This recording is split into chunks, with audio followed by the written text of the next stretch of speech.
In the deep cradle of time, where the Nile's murmur was the breath of the earth, and the wind passed like a whisper through the reeds, there was a law not born from books or scrolls, but from the rhythm of the cosmos. It was older than kings, and longer than the river's memory. It flowed not from ink, but from divine silence. In this land, where pyramids still dreamed under layers of sand, law was not a man-made creation, it was the very will of the gods etched into the foundation of existence. The Egyptians called it Mat, a name too delicate to be shouted, too sacred to be merely understood. It was balance, it was truth, it was harmony, and it was the invisible thread that sewed heaven to earth.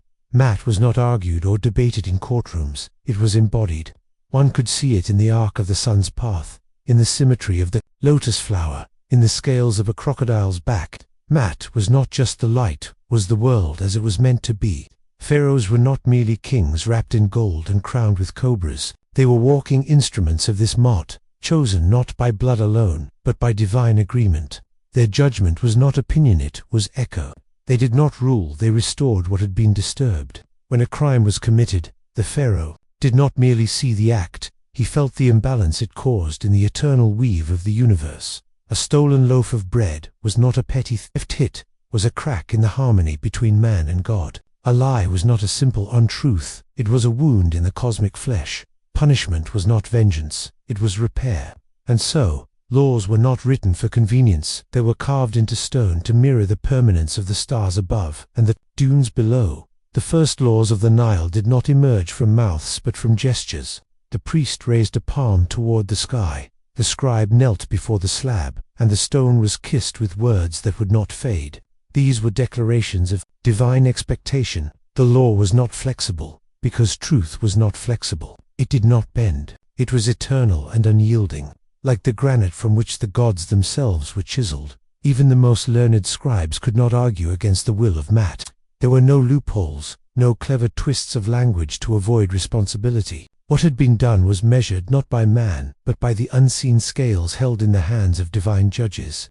It was not what was said in defense that mattered, it was what was disturbed in the unseen world. The sand remembered every sin, and the river whispered every name. Justice, then, was not about the protection of rights, it was about the preservation of order. A thief disrupted not just a home, but the entire balance of the kingdom. A false oath was not simply a betrayal of words, it was a betrayal of the sun's rising. And in this understanding, every crime was a storm. The pharaoh, robed in silence, and crowned with eternity, was the calm that restored stillness. There were no prisons as we know them. Walls could not contain imbalance.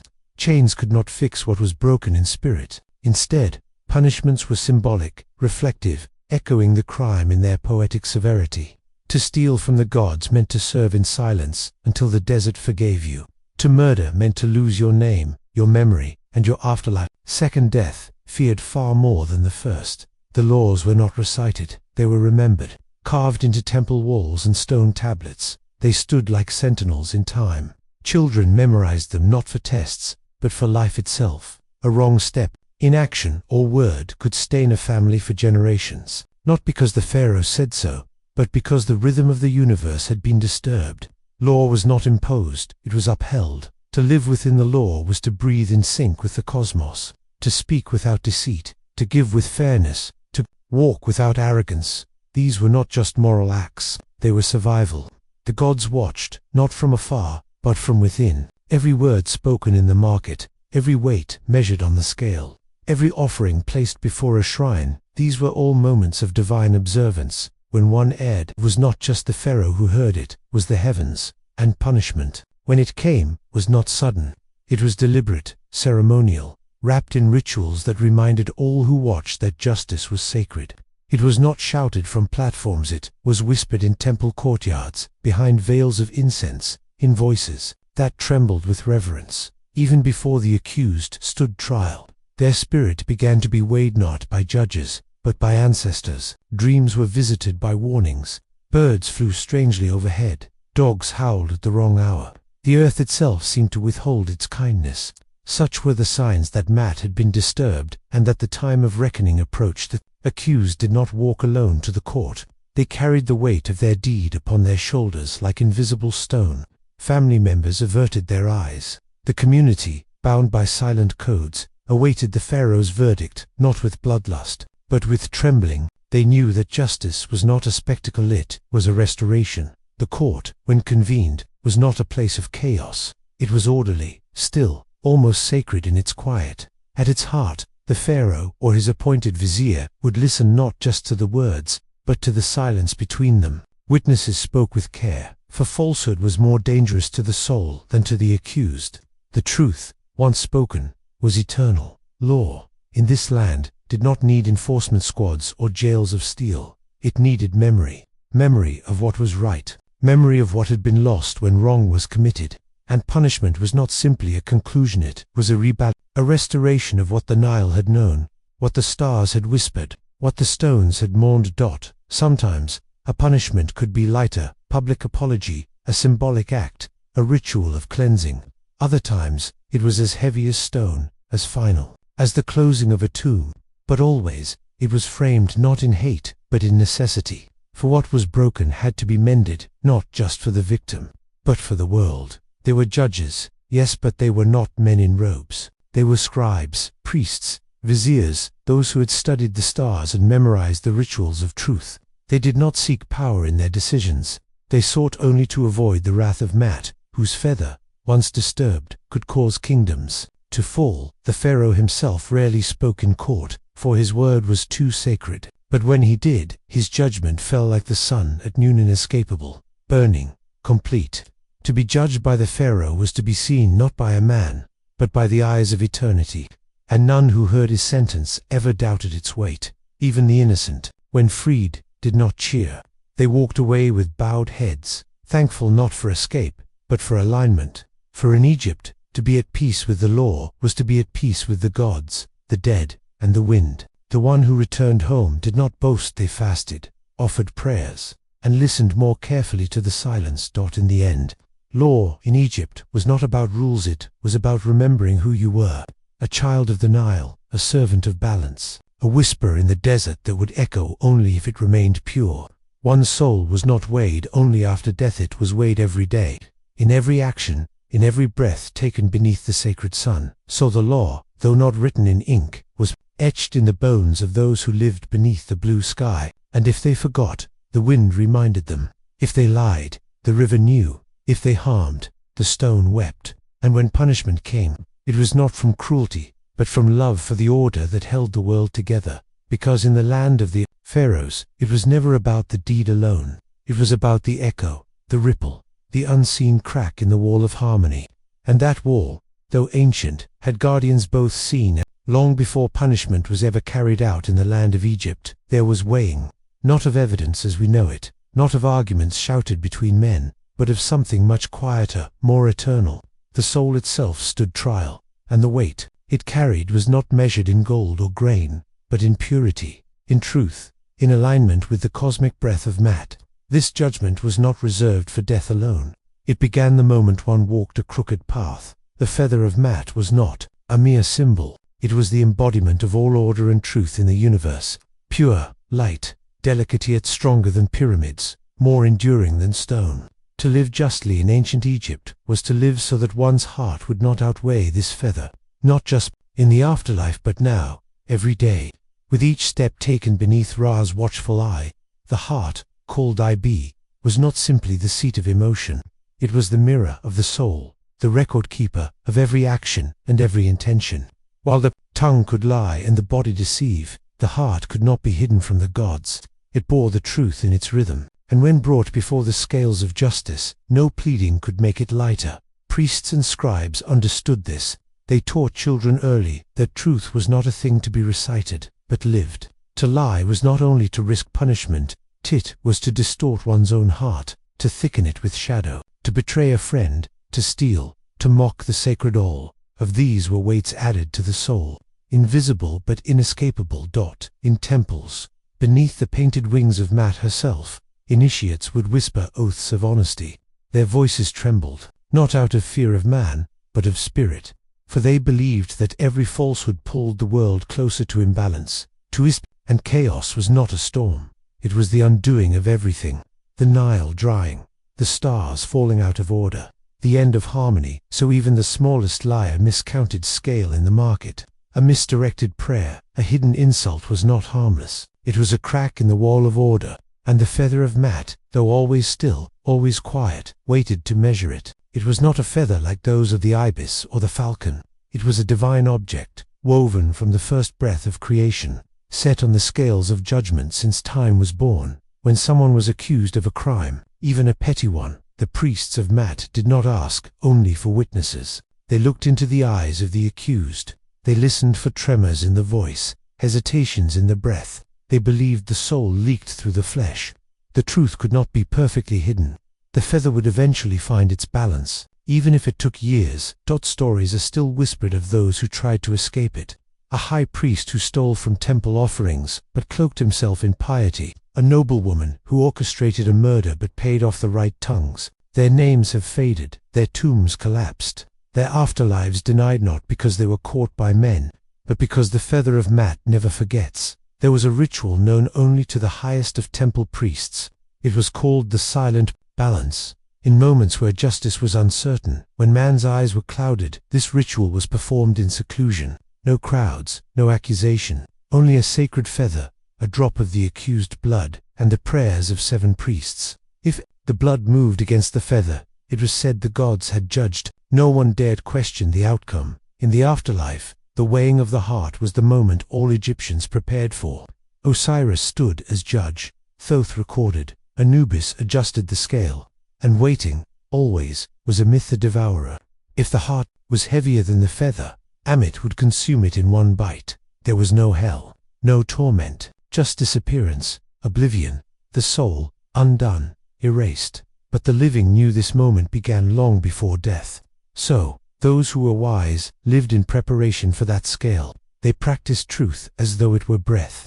They gave fair measure. In the market they honored their elders. They spoke only what was necessary. They refrained from curses and cruelty, because with each act they adjusted the balance. When Pharaoh passed judgment in his court, he was not creating justice. He was mimicking the divine judgment. His throne was a reflection of Osiris's seat, his voice an echo of the gods, and his role, above all, was to protect the feather, to ensure it remained untouched, unsullied, balanced on its sacred pedestal above all earthly chaos. Crimes were not only violations against individuals, they were seen as shadows over Maat to commit. One was to shift the scales ever so slightly, and over time, too many shifts would collapse the entire kingdom. This was the fear that lived in the hearts of the righteous, not punishment, but collapse, disharmony, the return of darkness. And yet, Maat was merciful. It allowed for confession, for restoration. One could return to the path, if the admission was sincere, if restitution was made. A thief who repaid his debt and fasted before the temple might feel his heart lighten. A liar who wept and offered food to the poor could tilt the scale back. Toward truth, redemption was possible, but only with honesty. Thus, temples were not just places of worship, they were weighing chambers. Souls came to be adjusted, to be cleansed, to be reminded of the balance. And inside, the image of Maat, with her single feather atop her braided hair, stood tall, gazing into eternity. To stand before her statue was to be seen by the universe itself. Children would sometimes be taken by elders to the temple when they lied, not to be punished, but to be shown. A priest would take a feather, place it beside a small stone, and whisper, "This is what your heart must match." The child would stare, wide-eyed, and begin to understand that justice was not force, it was weight, it was balance. Even criminals, before execution, were given a chance to confess, to speak to Maat one last time. If they did so with sincerity, it was believed their heart might not be so heavy. Their body might perish, but their soul could still pass into the field of reeds. If they remained proud and silent, the judgment was sealed. No feather could help them, and in this way all were judged equally. Pharaoh and farmer, scribe and servant. Truth did not care for gold or title. The feather weighed only the heart, not the crown. This, more than anything, made Maat divine, its justice incorruptible. No bribe, no plea, no prayer could outweigh the truth. So, the feather of Maat floated through life and death alike. A symbol, yes, but also a presence, unseen, but always near. It sat above every decision, lingered in every thought, and hovered at the edge of every lie. And when the time came, it did not accuse, it did not speak, it only waited to see if The soul could stand beside it and not tremble.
There were crimes so quiet they never reached the lips of the priests, yet the sand carried them.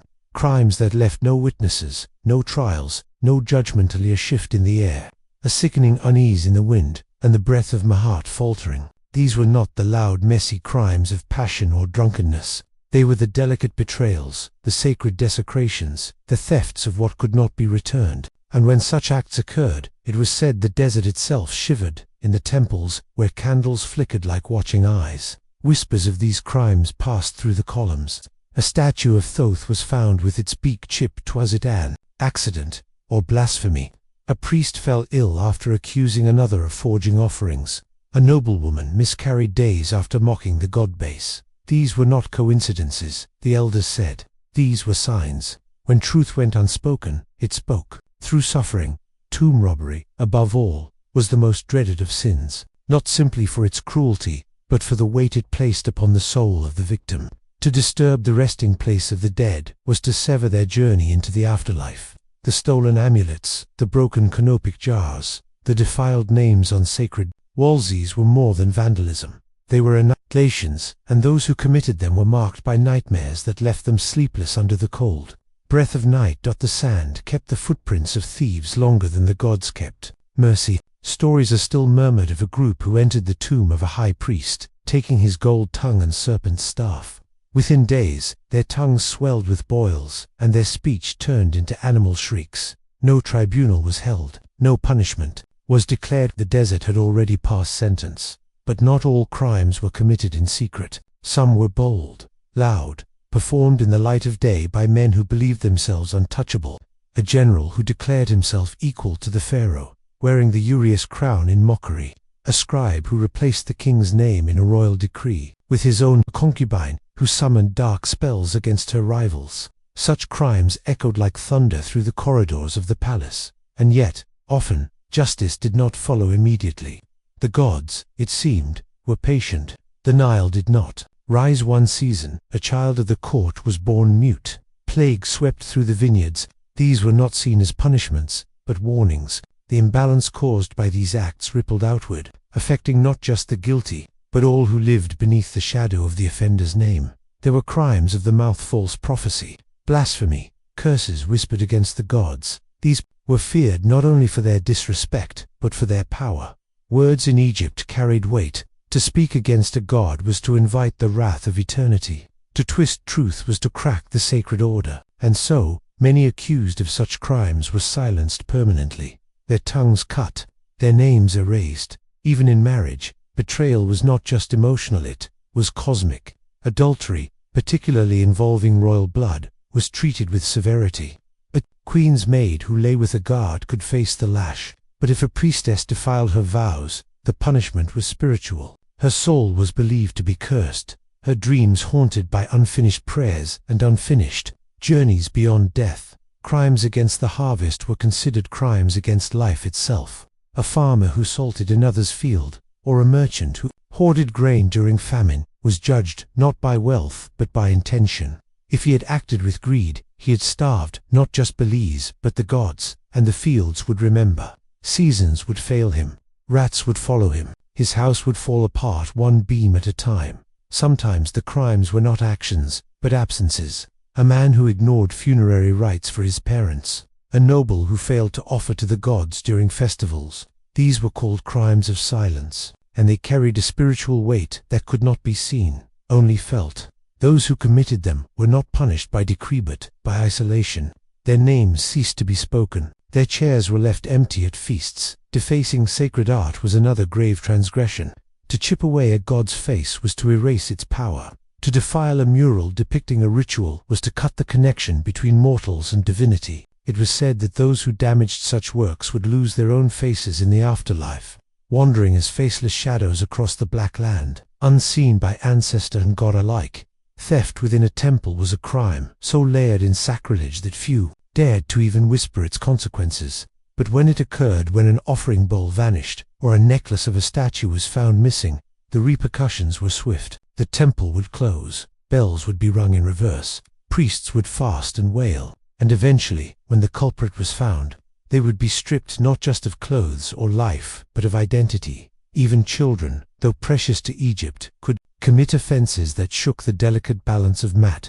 A child who killed an animal during a festival, one who mocked the songs of Isis. Their punishments were not severe in body, but in soul. They were taken to the temples, kept in silence, made to pray. Redemption was possible, but the stain lingered, like smoke clinging to white linen. There were political crimes, too, though the people were careful never to call them such. To question the Pharaoh's lineage, to suggest another star shone brighter than his, to withhold tribute. These acts, though quiet, were louder than drums. Spies moved like cats through the night. Messages were intercepted, and when proof was found, the traitor did not face a crowd, he vanished. The Nile, ever watchful, bore witness to confessions never spoken. Boats capsized mysteriously. A fishwife found drowned with her anklets missing. A high-ranking priest's body found bloated, floating beside offerings to Sobek. No one declared guilt, but the river had no need for courts. It judged through silence, and its justice could not be denied. Poison, that most intimate of weapons, was feared as a crime against the breath of Ra himself. To poison food, to taint a ritual drink, was to attack the essence of life. These crimes were rarely caught in the act, but when discovered, they brought not only execution but spiritual exile. The soul of a poisoner was believed to be burned by Sekhmet and torn by Set for eternity. Some crimes left no corpses, only shivers. A priest found chanting words that did not belong to the pantheon. A man who buried bones of a jackal at the threshold of his rival's home. Women who collected menstrual blood and moon water for unsanctioned spells. These were the crimes feared most, not for their violence, but for their echoes. Forgery of scrolls and official seals was a dangerous offense, especially in a world where documents bore sacred power. To fake a royal order, to invent a dream sent by a god, was to deceive not only man but the heavens. Forgers were not always killed, but they were marked, tattooed on the forehead, cast out, forbidden from speaking in public again. Crimes against foreigners were treated differently, while the outsider held a different place in Egyptian society. Their mistreatment, particularly in sanctified spaces, was a stain. If a traveler was robbed within temple walls, the shame was upon the entire city. The priests would wash the floors, processions would walk in silence. The gods, it was believed, had been insulted by the breach of hospitality. Even laughter could be a crime, when it mocked the divine. A jester who dressed as Thoth, a boy who danced wearing the mask of Anubis during funerary rites. These acts were seen not as mischief, but as spiritual mockery. Their punishment was not immediate, but it always came. The pharaoh did not wear a crown for splendor. He wore it as a reminder that above all, he was the guardian of balance. To rule was not merely to command, but to preserve what the gods had carved into existence. And when crimes bruised the order of Mat, it was the pharaoh who stood as the final thread between chaos and continuity. His silence carried the weight of thunder. His word was not a decision, it was a restoration. When a great wrong stirred the dust of the kingdom, the people did not cry for vengeance. They looked to the palace, to the golden window that faced the sunrise, where the pharaoh would soon appear. No judge was higher, no voice more binding. When the Pharaoh listened, the world held its breath. When he spoke, it bowed. For he was not just flesh, he was the breath of Ra, in mortal form. The Pharaoh's court was not filled with shouting advocates or flailing arms. It was a chamber carved in symmetry and stillness. Columns rose like the fingers of the gods. Incense curled through the air like the spirits of the ancestors. And the air was always cool, even when the sun boiled the stones outside. Here, justice was not spoken loudly, it was invoked softly, with solemn eyes and steady hearts. When the accused was brought forth, he did not look the Pharaoh in the eye. To meet the gaze of a living God was to risk revealing every hidden thought. Instead, he bowed, trembling, often wordless, his crimes already whispered by scrolls, by the mouths of priests, by the fluttering feathers of magi who had gathered the truth piece by piece, like broken shards of a story. The Pharaoh did not judge with haste. He listened, but more than that, he observed. The way a man breathed when questioned, the rhythm of a voice when asked to recall truth, the glint of moisture in the eyes, not from fear, but from dishonor. To the Pharaoh, justice was not merely in words, it was in energy, and he, trained in divinity, could feel when the scales had tipped. Beside him stood the vizier, keeper of order, guardian of records. The vizier did not advise, for even his wisdom bowed before the Pharaoh's decree.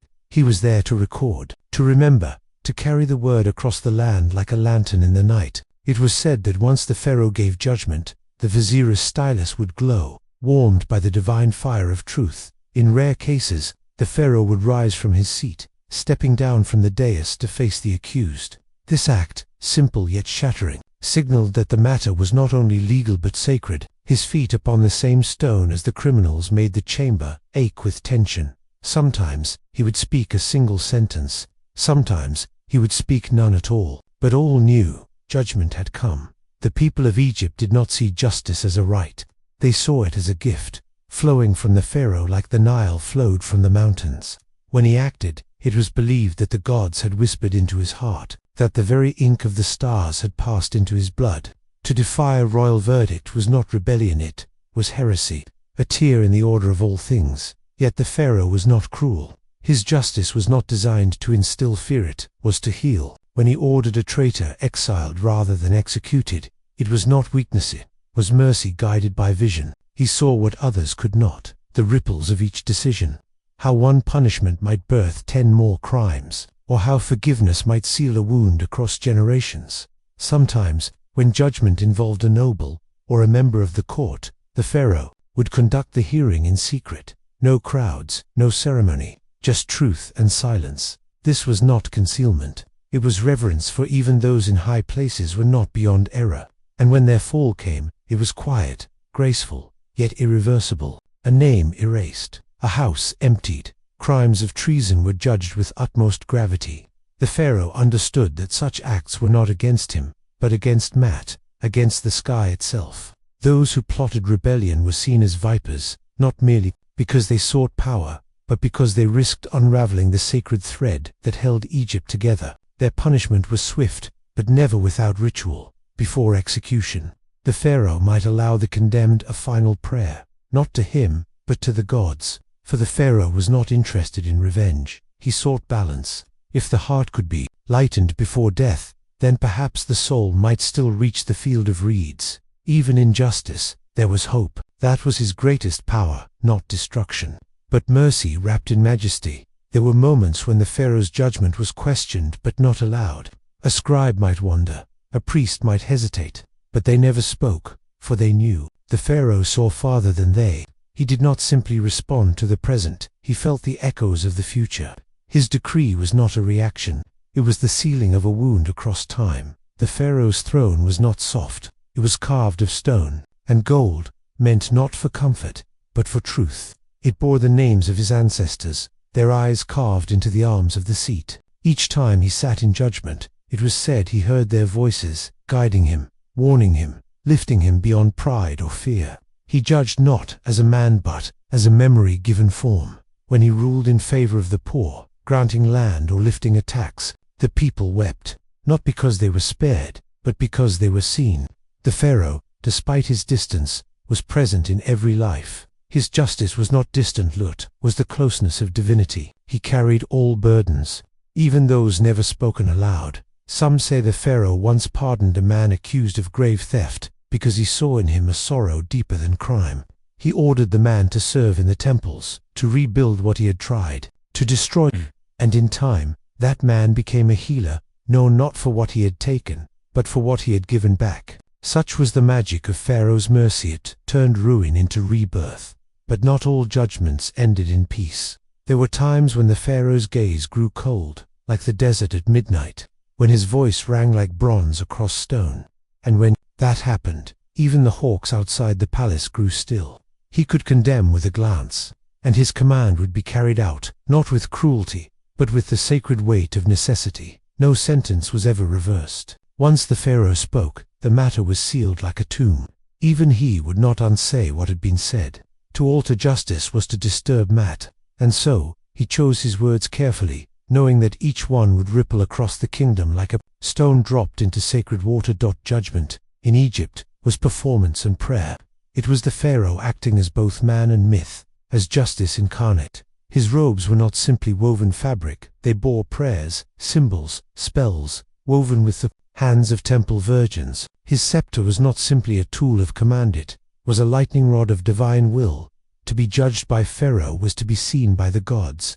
To be sentenced was to be named by history, and once named, you were never forgotten. Whether condemned or redeemed, your fate echoed through tombs and temples, painted on walls, whispered across the river for generations. And so, even the innocent feared standing before him, not out of guilt, but out of awe. For to be in the presence of justice made flesh was to understand, in one trembling breath, how small a man could be beneath the sky, and how great a burden it was to speak with the voice of eternity.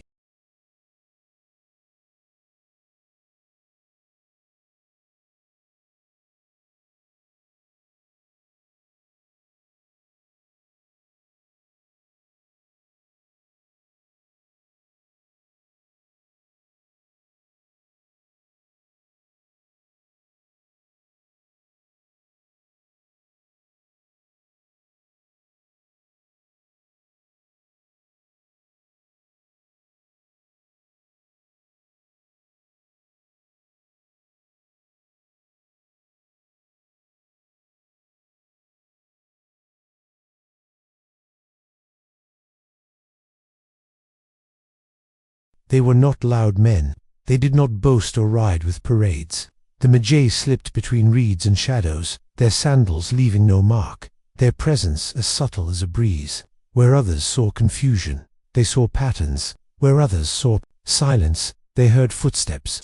They were not just enforcers, they were seekers, the eyes and ears of Pharaoh, and the guardians of a law older than language. Before sunrise, they were already watching, from rooftops, from behind pillars, from the crests of dunes. Their cloaks were the color of ash, their scent masked by crushed myrrh and resin. They learned to move like the wind, not seen, not heard, but felt, to spot a broken jar before the thief fled, to smell deception before it took its first breath.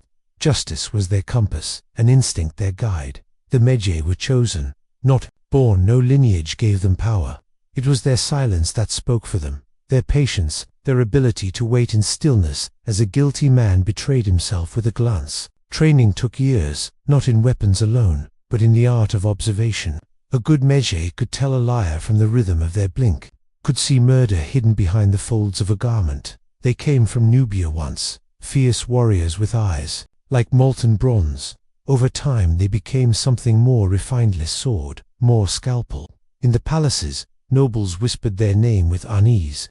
In the villages, farmers prayed they never had reason to visit. To be summoned by a Magi was to know that Matt had noticed your imbalance, and she had sent her shadow. Crimes were rarely announced. They bled through the city like ink through cloth. A stolen amulet, a missing child, a scroll altered. These were not obvious wounds, but quiet sicknesses. The Magi listened to gossip the way priests listened to prayers. They heard truth, not in the words, but in the gaps between them. And from those gaps, they pulled out secrets like weeds. A Magi once solved a theft without a word. He walked into the market, circled the vendors, touched a single pottery shard, then left. By dusk, the guilty man had fled, overcome by dread. The shard had been his. Only he had touched it, and somehow the Magi knew. No confrontation. Number threat, just the quiet presence of justice drawing close like a tide. They carried curved blades, yes, but rarely drew them. Their greatest weapon was discomfort, the sense they were near, that they were watching. Mothers would warn their children, "Speak truth, or the Magi will visit your dreams." And some swore they did. A figure in shadow, silent, waiting at the edge of sleep with questions never asked aloud. The Magi had informants, but not spies. Those who spoke to them did so out of fear or devotion, not payment. A weaver might whisper of a neighbor who burned offerings improperly. A slave might pass along word of a noble who plotted treason in drunken murmurings. All knew the Magi would not forget. They would store the memory like a scorpion tucks away poison quietly, until needed. They were not immune to mistakes, but when they erred, the error cut deepest into themselves. A Magi who failed to protect the innocent did not wait for punishment. He exiled himself, took no food, washed only in cold water, until the gods spoke forgiveness, or death claimed him. Such was the burden of bearing truth on one's shoulders. There was a story of a Magi who vanished for 7 years, searching for a child who had been taken by slave raiders. No one expected him to return, but he did, older, worn, and carrying the boy, now a young man. He had crossed deserts, rivers, and cities, not for glory, but because justice had not been done, and until it was, he could not rest. Many Magi could read, but not all. They did not need scrolls to understand the law. It was etched into them with fire and ash. They remembered names, faces, patterns, the way a coin gleamed strangely in sunlight, the way a footprint bent a blade of grass too sharply. They were memory personified, and guilt could not escape memory. In cases where the truth seemed hidden by layers of deception, the Magi would perform the walk of circles, a ritual of 7 silent rounds around the accused, observing, breathing, watching for cracks. For guilt made itself known not in confession, but in perspiration, in glances, in the falter of a heartbeat. When the wind shifted, the Magi worked alone, but they were never isolated. Every city had one, sometimes 2. They met rarely, but when they did, they exchanged stories like warriors trade scars. These tales were not for entertainment. They were warnings, lessons, maps of darkness left behind by other men, so the next Magi could walk better, deeper into the next mystery. When they captured a criminal, they did not shout or gloat. They placed a hand upon his shoulder, and with that touch, the air seemed to still. The accused often confessed without prompting, as if the presence of truth itself dissolved resistance.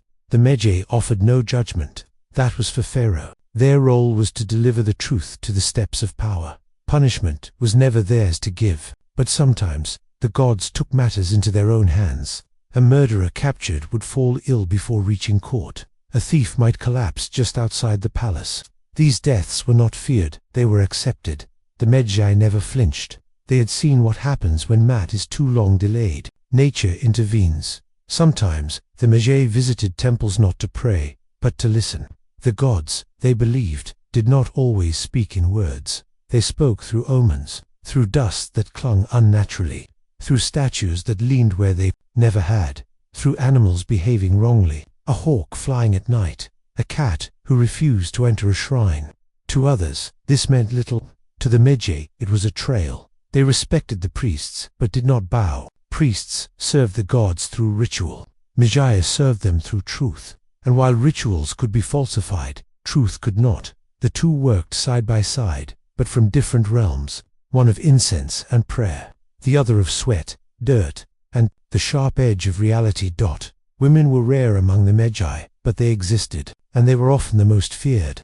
One such woman, called Whisper Visobic, solved 19 murders over her lifetime. It was said she could smell blood, even after it had dried. Her eyes missed nothing. Her voice was gentle, but when she named a man as guilty, even the vizier stood still. Their lives were short, not because of violence, but because of weight. The burden of seeing too much, of knowing every sin hidden beneath painted walls. They bore the darkness of others, and sometimes it poisoned them. Some Magi would vanish into the desert at the end of their service, walking toward the horizon with no intention of returning. In dreams, villagers claimed to see them still guarding tombs, pacing near forgotten wells, standing beside doorways where infants cried at odd hours. Whether alive or dead, their presence lingered. Not as ghosts, but as echoes. Justice never leaves the earth. It simply changes form, and the Magi, even in death, were its form. The scrolls rarely mention their names, but the stones do. Scratched into the corners of courtyards, etched at the back of shrines, whispered in the wind that moves the reeds. The Magi are not remembered for what they said, but for what they uncovered, for the silence they broke, for the balance they restored, again and again. And so, when the stars shifted strangely, or the Nile turned a different color, or the hearts of men grew heavy with hidden misdeeds, the people did not wait for signs. They looked toward the edge of the city, toward the dunes, toward the place where a single figure might be watching, cloaked, unmoving, and utterly awake.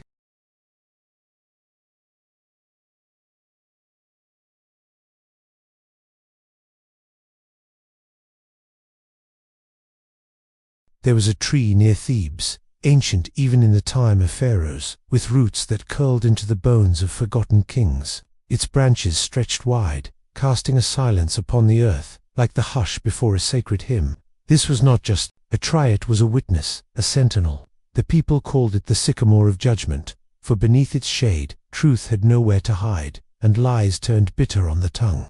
It was said that goddess Hathor touched its leaves each morning, leaving behind the breath of justice in its bark.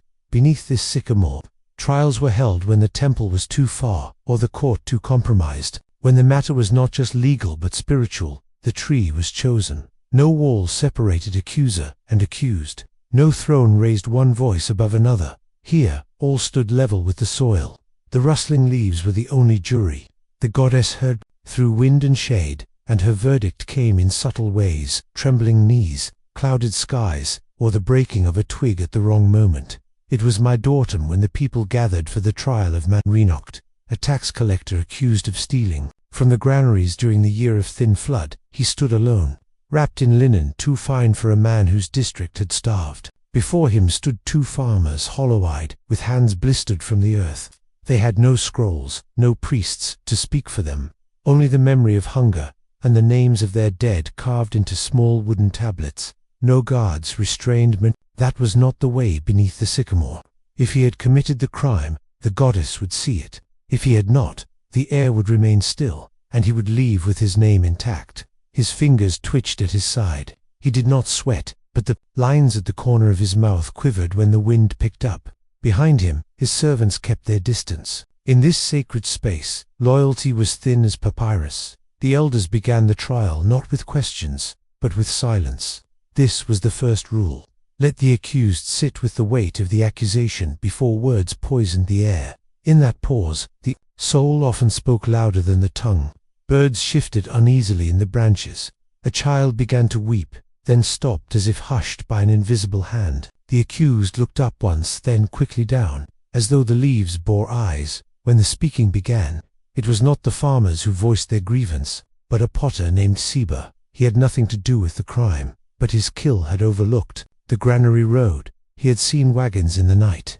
He had seen Renocht whisper to a man with no sandals, a signal, perhaps, or a bribe. His voice did not tremble. He spoke not with anger, but with the weariness of a man who had kept a secret too long. Renocht denied it all. He spoke like a reed flute, smooth and hollow.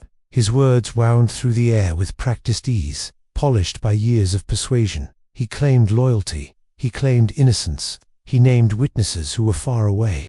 But as he spoke, the wind began to stir. Leaves fell slowly, one by one, each landing with a soft pat, like the footsteps of someone approaching. And with each one, the listeners leaned in, breath held. A priestess of Hathor stepped forward, her body swaying like water in a jar.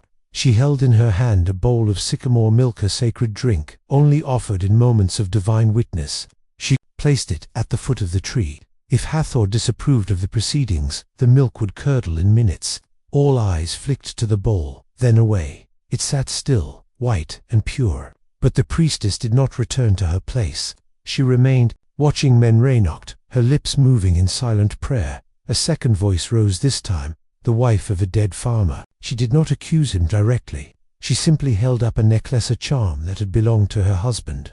It had been sold in the city weeks earlier, found on the neck of a dancer who named Manranocht as the giver.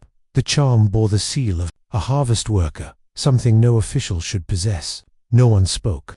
The wind caught the necklace and made it sway like a pendulum of fate. Still, Manranocht stood firm. He turned his eyes to the tree, to the sky, to the bowl. He laughed once quietly, a crack in the surface. "This is not proof," he said, though softer now. "This is grief, not guilt." Yet even as he spoke, a crow landed above, directly over his head, and cawed once, loud and broken. Superstition froze the onlookers. The priestess closed her eyes. The elders did not look at the bird, they looked at him. In a final attempt to clear his name, Manranocht offered silver enough to feed the farmers for months. He did not call it a bribe, he called it compensation. But the offer hung in the air like a mist, unwelcome. Beneath the sycamore, such gifts became weights on the soul. The elders did not speak. They turned instead to the tree, to the milk, to the silence. The wind stopped. The air turned dense, as though the tree itself was holding its breath. Then the youngest elder, a boy of only 13, stepped forward. In this trial, age did not rule alone. Wisdom often came through purity, and the goddess favored voices untainted by cynicism. He did not speak of guilt or innocence.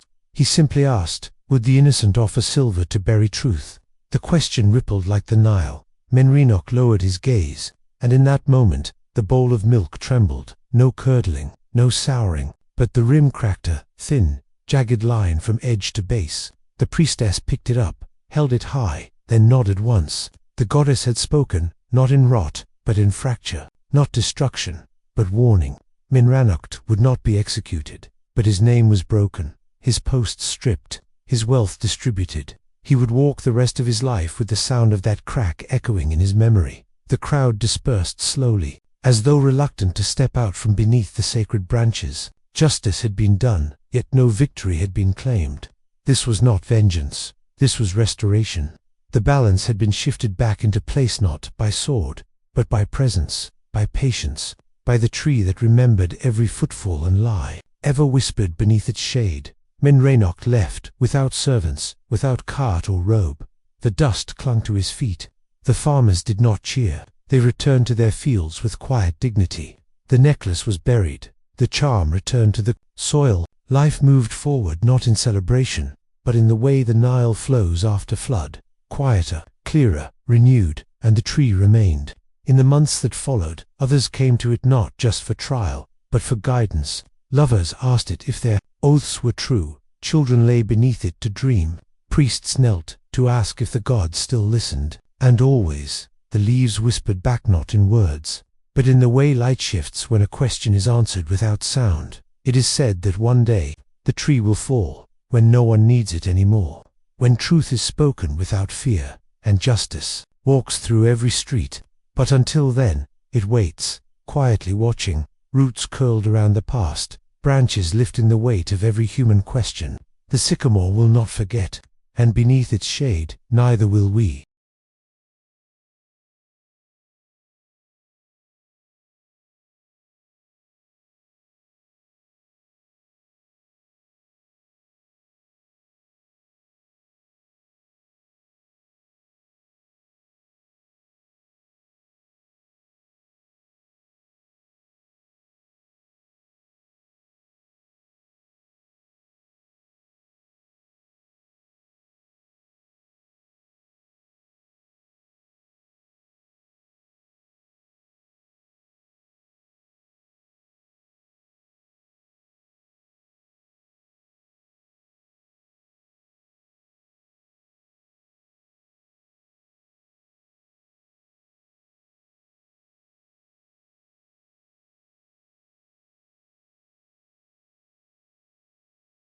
The pharaoh wore gold, but the vizier wore the burden.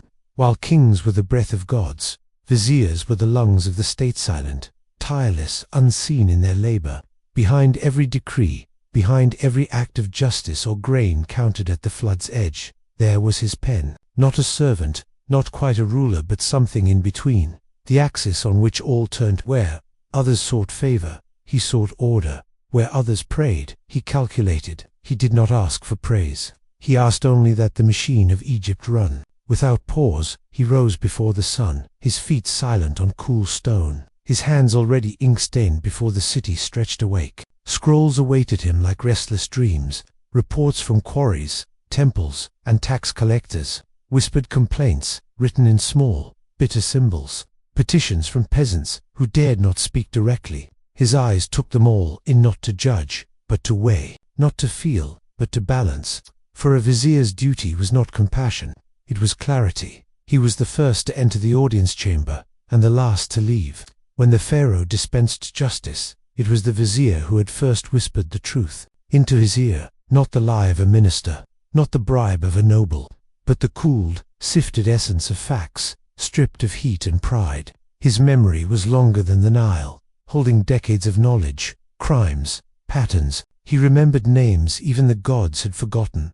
Children learned his title before they learned the names of stars. Jati, they said in hushed voices, unsure if it meant judge or ghost. For he moved through corridors like wind, and his words could rearrange a man's life with a single signature. To be summoned by him was not a punishment, it was a reckoning. You entered his presence whole, and emerged seen, exposed, your soul measured without pity, yet he was not cruel. The vizier did not lash the skin, he lashed deceit. He did not relish punishment, but ensured it fell precisely. One innocent spared was a weight removed from his chest. One liar exposed was a stone placed properly on the path to order.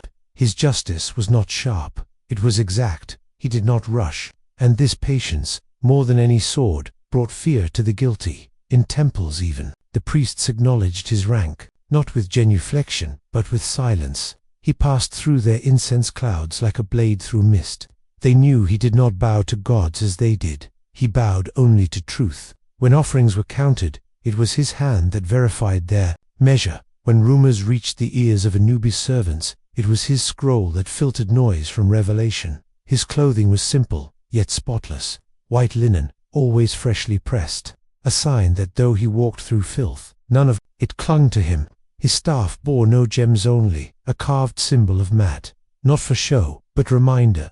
For he did not speak in riddles. He spoke in measures. 3 loaves are missing, he might say. And in those words, a man's guilt would become a flood swallowing his name. In court, the pharaoh listened, but it was the vizier who remembered. He remembered if this accused had once lied about grain, if his wife had once forged a document, if his son had vanished during tax season. He remembered, and did not need to accuse. He laid the facts bare, and let the silence convict. That was his gift. He allowed the guilty to step forward with their own trembling feet. He did not take sides, though many tried to sway him. Nobles with gifts, foreign dignitaries with smiles like knives, peasants with tears. He listened to all, but his eyes never wavered. His gaze did not soften. The world begged to tilt toward chaos, and it was his job to keep it straight. Even the pharaoh relied on him not as friend, but as compass. He held the realm's shape in his hands, and bent it only when absolutely required. Once, when the land suffered a double drought, and famine edged near, it was the vizier who organized rations from the reserves of 3 cities, quietly, without ceremony. By the time the pharaoh heard of the crisis, it was already solved. By the grace of the gods, the people said, but those who truly watched knew. The gods had acted through a man who never prayed aloud. He did not father many children. Some said it was because he belonged to the state more than to any family. Others whispered that he feared the weight his blood would carry. For the son of a vizier was not born to play. He was born into vigilance, into silence, into a lineage where smiles were rare, and errors were written forever in ink darker than night. The vizier's quarters were lined with scrolls, not tapestries. There were no soft couches, no goblets of wine, only tables, lamps, wax seals. The only luxury he permitted was stillness, an hour each evening to sit in silence, listening to the wind moving through the stones of his chamber. In that sound, he found balance again. He found the rhythm that would carry him through one more day of decisions. He did not age like other men. Wrinkles came sooner, hair thinned faster, but his eyes remained sharp long after his back began to stoop. And when he finally grew too frail to write, he trained a successor not in ambition, but in balance. He taught him not how to lead, but how to carry the weight of unseen things, how to remain unmoved by flattery, but deeply shaken by injustice. There were nights when even he doubted, when the punishments weighed heavy, when an innocent man wept in his dreams. He would walk then, barefoot, through the palace gardens, counting stars, asking nothing aloud, only listening. He said once to a scribe, "If you do not feel the ache of your choices, you are unfit to choose at all." The scribe never forgot. When he died, there was no grand funeral. That was his wish. No procession, no masks of gold, only a small box placed in the temple of Mat, containing his final scroller list of every judgment he had made in 46 years. Not one was crossed out, not one amended. He asked to be remembered not for kindness or power, but for precision. And yet, the people remembered more. They remembered how the taxes had been fairer under him, how the harvest had flowed smoother, how disputes between villages ended with agreements, not blood. He had not loved openly, nor laughed freely, but he had brought calm to chaos, and in that there was a deeper love than sentiment could express. Even in tombs, his name was invoked by those seeking fairness. "Let the vizier see," they would say, before carving a claim on a wall. His spirit became a symbol not of authority, but of accountability. He was not worshipped, but he was feared by the liars of the dead, and whispered to by the truthful. The pharaoh ruled the land, but the vizier made it function. Without him, the laws were just stories. With him, they became breath, structure, the invisible architecture holding a kingdom together, stone by invisible stone. His hand never trembled. His name never needed to be shouted, and even now, when winds sweep across forgotten courtyards, it is said the rustling of papyrus can still be heard, not written by a priest, not by a poet, but by a man who sat at the edge of godhood, and chose, every day, not to cross over, but to remain, to serve, to balance.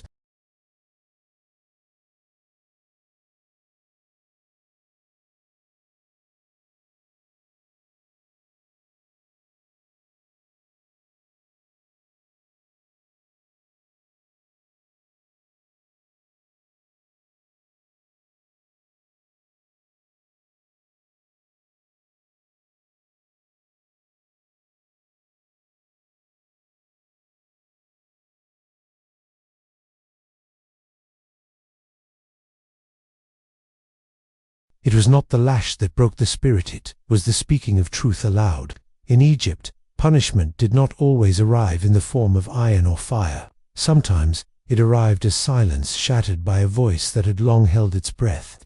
Confession, spoken beneath the sky and before the gods, was not just a surrender of guilt, it was a sacred offering, an act of cleansing, meant to strip the soul bare. And for the people, these confessions became more than justice. They became theater, ritual, and warning. A square would fill slowly. No horns, no bells, only the gradual gathering of bodies, each drawn by rumor and curiosity. Children perched on rooftops. Old women brought figs to chew as they watched. In the center, a wooden platform waited, not elevated in triumph, but exposed where there was no shadow to hide beneath. And at the appointed hour, the accused was led forward, barefoot, hands unbound, wrapped in white linen, not to honor but to reveal. There was no priest to speak for them, no scribe to soften their words, only the scribe of judgment, seated cross-legged nearby, ready to carve each word into a thin waxed board. The voice of the accused would be preserved not just in memory, but in record, so that generations could know not only the crime, but the turning point, the moment when a soul stepped forward from denial and opened its chest to Mat. The crowd did not jeer. They listened. In Egypt, confession was sacred. Not entertainment, but ritual, a kind of public purification. The accused would bow, raise their eyes to the horizon, and begin with the words, "I speak not for favor, but for the balance." With those words, all other sounds fell away. The river itself seemed too quiet. Even the flies stilled in the air. Each confession followed no set order. Some began with denial, others with tears, but all found their way eventually to the truth. Sometimes it came in stammers, like a dam cracking.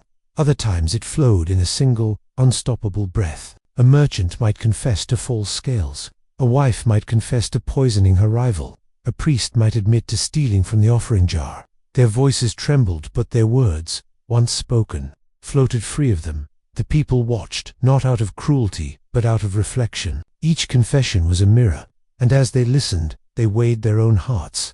Had they lied to a neighbor? Had they overharvested the river's gifts?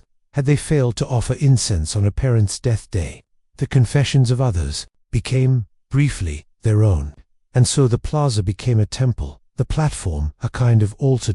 Not all confessions were accepted. If a man confessed but held his body stiff, if his eyes darted, if the wind refused to move his garments, the priest-scribe might call it false. Then the trial would begin anew, now with the gods invited to pass their own judgment. It was said that those who lied in confession suffered dreams of serpents for 7 nights, until the truth strangled them awake. But those whose words rang true, who poured their guilt into the dust and stood afterward, as if hallowed, were granted a strange kind of grace. They were marked not with shame, but with clarity. They had crossed through the fire and emerged bare, and while punishment still came banishment, fines elaborate was softened by the fact that their soul had spoken before the gods had to speak for it. Children were taught to attend these confessions, not to mock, but to understand the weight of truth. "Look how he speaks," a mother would whisper. "See how the wind moves through his hair. That is Matt accepting." They would return home and practice the words, not as actors but as aspirants imagining the day when they might be called to speak truth with a steady voice. There were stories of miraculous transformations, of a confessed thief who later became a grainmaster, known for fairness, of a woman once condemned who later healed the sick with herbs she claimed were whispered to her by the goddess after her public words. Confession, in Egypt, was not an ending, it was a new path cut through overgrown darkness. At the end of each confession came the oath of purity, spoken not just aloud, but into the earth. The accused knelt, placed both hands upon the stone or soil, and said, "Let the dust carry my breath to the duat. Let my soul speak true before the scale." These words were simple, but in their utterance, a contract was made. The gods now bore witness. Should the oath be false, their afterlife would crumble. The vizier, if present, would often close his eyes during the oath, not in dismissal, but in deep listening, for it was believed that a false oath carried a different sound, that the earth itself resisted swallowing it. A true oath vanished like water into sand, but a lie echoed, even when spoken softly. Some confessions took hours, some only moments, but the silence that followed them was always the same, thick, reverent, weighty. The crowd would disperse, not in chaos, but in slow steps. Each person changed, just slightly. No crime had been erased, but the balance had shifted. A wrong had become a lesson. A sinner had become a mirror. There were special days when multiple confessions were gathered before planting season, or before the flood's arrival. These days were marked by garlands on the platform and clean water poured in 4 directions. It was believed that public truth purified the land itself, that if too many sins went unspoken, the Nile would rise too high, or not at all. Confession was not just for Manit, was for the harmony of the world. Once a year, those who had nothing to confess would still climb the platform and offer what was called the shadow oath. "I have spoken no falsehood. I have taken only what was mine. If I lie, may the goddess take my voice from me." These oaths were less for verification than for community, a reminder that truth was a collective breath, not just a solitary act. On rare occasions, those wrongly accused would use the platform to clear their names. They would stand and speak, not of guilt, but of injustice. Their words were risky if untrue. They would invite punishment, but if genuine, they would often spark investigations, sometimes leading to the fall of powerful men. The gods favored courage, and no courage was greater than the public naming of your accuser beneath the sky. In some cities, the confessions were followed by a symbolic cleansing water poured from silver bowls over the hands of the speaker, then collected and poured into the fields, a gesture that their truth, though painful, would nourish others. Even lies, once corrected, had value. The soil remembered every step, and the Nile never forgot a voice. Those who tried to flee the platform often stumbled. It was believed that the goddess herself tripped their feet. That confession delayed became judgment increased, and so, even the boldest often found themselves returning, shoulders bent, voice cracked, ready to speak. And once the words began, they flowed like wine that had waited too long in its jar. There was a saying in Memphis, a confession given in secret rots the tongue, but one offered in daylight feeds the soul. It was more than poetry, it was law. Even pharaohs, on rare occasion, stood beneath the sun and admitted error, not in voice, but in symbols carved into temple walls. a missing offering, a broken alliance. Their truth became stone, and in that stone, their legacy found peace. And so the platform endured. Generations passed, rulers changed, but the confessions remained. Sometimes no crime was committed, but still the people gathered, hoping to hear something that would clean the dust from their hearts. For Egypt did not only punish with pain, it purified with truth, and in those trembling, sacred voices, the gods found music.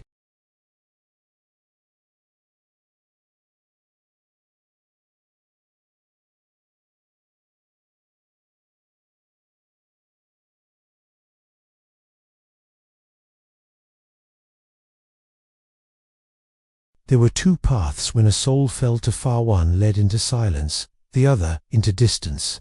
The Pharaoh did not speak of these paths often, for his voice, once given, etched itself into stone. Execution and exile were not punishments, they were transformations. One erased the name, the body, and all memory. The other preserved the breath, but stripped away the right to belong. And whichever path the Pharaoh chose, it was done not with thunder, but with a whisper. The whisper came after all others had spoken, after the vizier had read the evidence, after the priests had measured omens, after the magi had laid bare the movements of guilt. Then all would turn to the Pharaoh not to debate, but to receive. His silence was heavier than the sentence that followed, for it held the entire weight of the land's order. The balance of mat, trembling beneath the breath he had not yet released. When the Pharaoh chose execution, there was no spectacle. Egypt did not believe in death as a display. The condemned was taken to a sacred chamber, washed clean, and given a chance to recite the 42 negative confessions one final time. I have not killed, I have not stolen, I have not spoken lies. But in the air, those words often fell heavier than stone. The gods already knew the truth. The body was not always buried. In cases of great betrayal, the corpse was left denied the rites that would carry the soul safely into the field of reeds. This was the true death, not the end of flesh, but the rejection of memory. To be forgotten was worse than to be destroyed. A name scraped off a wall, a lineage ended in ink. No statue, no shabti, no journey, and yet execution was rare. Pharaohs preferred exile, not out of mercy, but out of clarity. Death ended a man, exile transformed him. It was a sentence written not in blood, but in distance. The criminal remained alive, but could no longer walk upon the soil that had given him life. He became a ghost in breath, a shadow without reflection. His family could not speak his name aloud. To be exiled meant being led beyond the final border stone, barefoot, with only a jar of water and a sack of bread. No compass, no map. The desert decided your direction. Some never made it past the dunes. Others found forgotten oases and lived in whispers, surviving on memories. A few wandered into Nubia or Libya, changing names, abandoning speech, learning to walk without leaving tracks. Those exiled for spiritual crimes, blasphemy, temple theft, or ritual disruption were believed to carry curses with them. No animal would walk alongside them. Birds flew differently in their presence. The sand beneath their feet held heat longer. Children were warned, if you lie in prayer, the exile will find you in your dreams and speak the truth you buried. But the Pharaoh's whisper did not always carry vengeance. Sometimes it was sorrow. When the condemned had once served loyally an old scribe, a failed general, the sentence was wrapped in ritual. A feather burned at the palace gate, a falcon loosed into the sky. These symbols meant, you are cast out, but not cursed. And though exiled, such men were remembered in secret. The choice between execution and exile was not made by law, it was made by feeling. The Pharaoh, seated in silence, would listen not just with ears but with blood. He would feel the texture of the crime, the tremor it left in the balance of things. Some crimes cut quickly, these demanded death. Others bled slowly, a rot that could be removed only by distance. These were sent into the wind. Rarely, very rarely, a pharaoh would choose neither. He would instead command the condemned to walk the path of purifications, 7 years of silence, labor in the temples, and offerings given in secret. These were men on the edge, not innocent, but not wholly lost. And in Egypt, to be happy was still to be salvageable, provided one was willing to carry the weight of their shame like a stone in their mouth. Execution required no words. The accused was never told directly. Instead, they would wake and find their sandals missing. A guard with a white sash would appear. A bowl of water would be placed beside them, with no bread. They knew then, and the day passed without weeping, for tears were seen as begging. And those who begged in death were believed to return in the next life with empty lungs. Those sent to die for crimes against Pharaoh himself, attempted usurpation, defamation, betrayal, were not allowed to face him. To stand before Pharaoh was a form of honor, and such men were denied even that. Their verdict came by papyrus scroll, sealed in black wax, placed in their cell by a silent priest who would not speak their name. But sometimes the Pharaoh would visit the condemned the night before death. He would bring no guard, no fanfare. He would simply stand in the doorway and ask one question: why? That single word, spoken from a god to a mortal, could loosen the deepest truths. Some confessed. At last, others wept. A few laughed, broken. And when the Pharaoh turned to leave, he carried with him the soul's final shape. There were rumors of men who were executed, then restored. But these were myths. No one returned from judgment. The only resurrection allowed was that of the innocent, who had suffered wrongly. For them, temples were built, scrolls rewritten, names re-etched with gold, but these were rare. For the vizier and Mege ensured few innocent men reached the edge of destruction. In exile, men often wrote letters, not to the Pharaoh they dared not, but to the gods.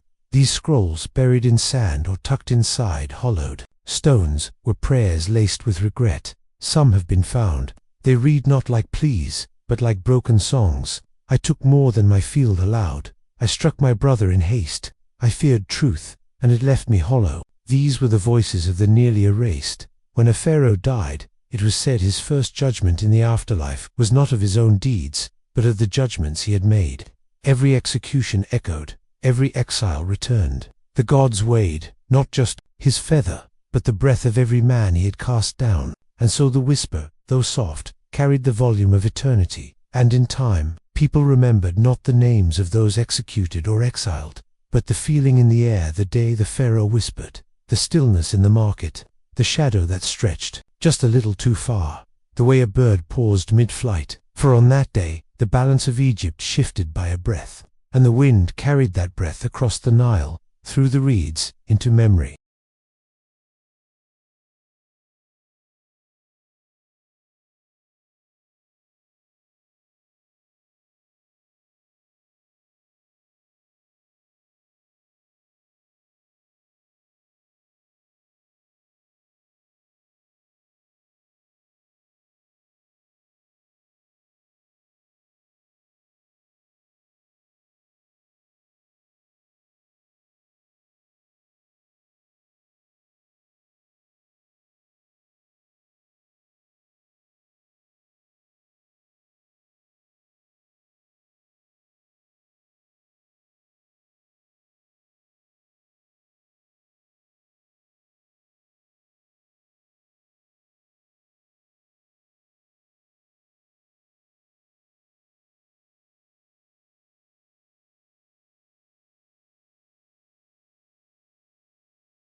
In the land where stone remembered everything, and silence bore the shape of law, punishment was not always exile or death. Sometimes it came in the form of pain wrapped in ritual ashes, counted by priests, rods carved with symbols of Mat, the sting of a lesson delivered not to destroy, but to instruct. These were punishments for those who could still be shaped, who still had the potential to serve the balance. In Egypt, even pain had a sacred purpose. The lash was not given in rage. It was measured like grain, precise as architecture. To be whipped was to be inscribed not with ink, but with consequence. The stripes were counted aloud by scribes who knew each number bore spiritual weight. 5 for theft, 7 for slander, 9 for disrespecting elders. More than pain, it was a ceremony of recognition, the body acknowledging that a wrong had been committed. It was not the lash alone that taught. It was the space between them, the silence, the waiting. Between each strike was a moment of breath, of thought, of hearing the judgment echo within the soul. Those punished this way often said, it was not the rod that hurt, it was the knowledge that each stroke was earned. There was no fury in the executioner's hand, only calm necessity, like a father correcting a son to bold. Children were not exempt, though their punishment was gentler. a cane made of papyrus, dipped in oil, used more to mark than to wound. For a child who lied, who stole dates from the market stall, who cursed the name of his sister, or disrespected the temple gate, the rod came swiftly, but never without a spoken warning. This is not your destruction, the elder would say, but your invitation to balance. In the schools near the temples, discipline was part of learning.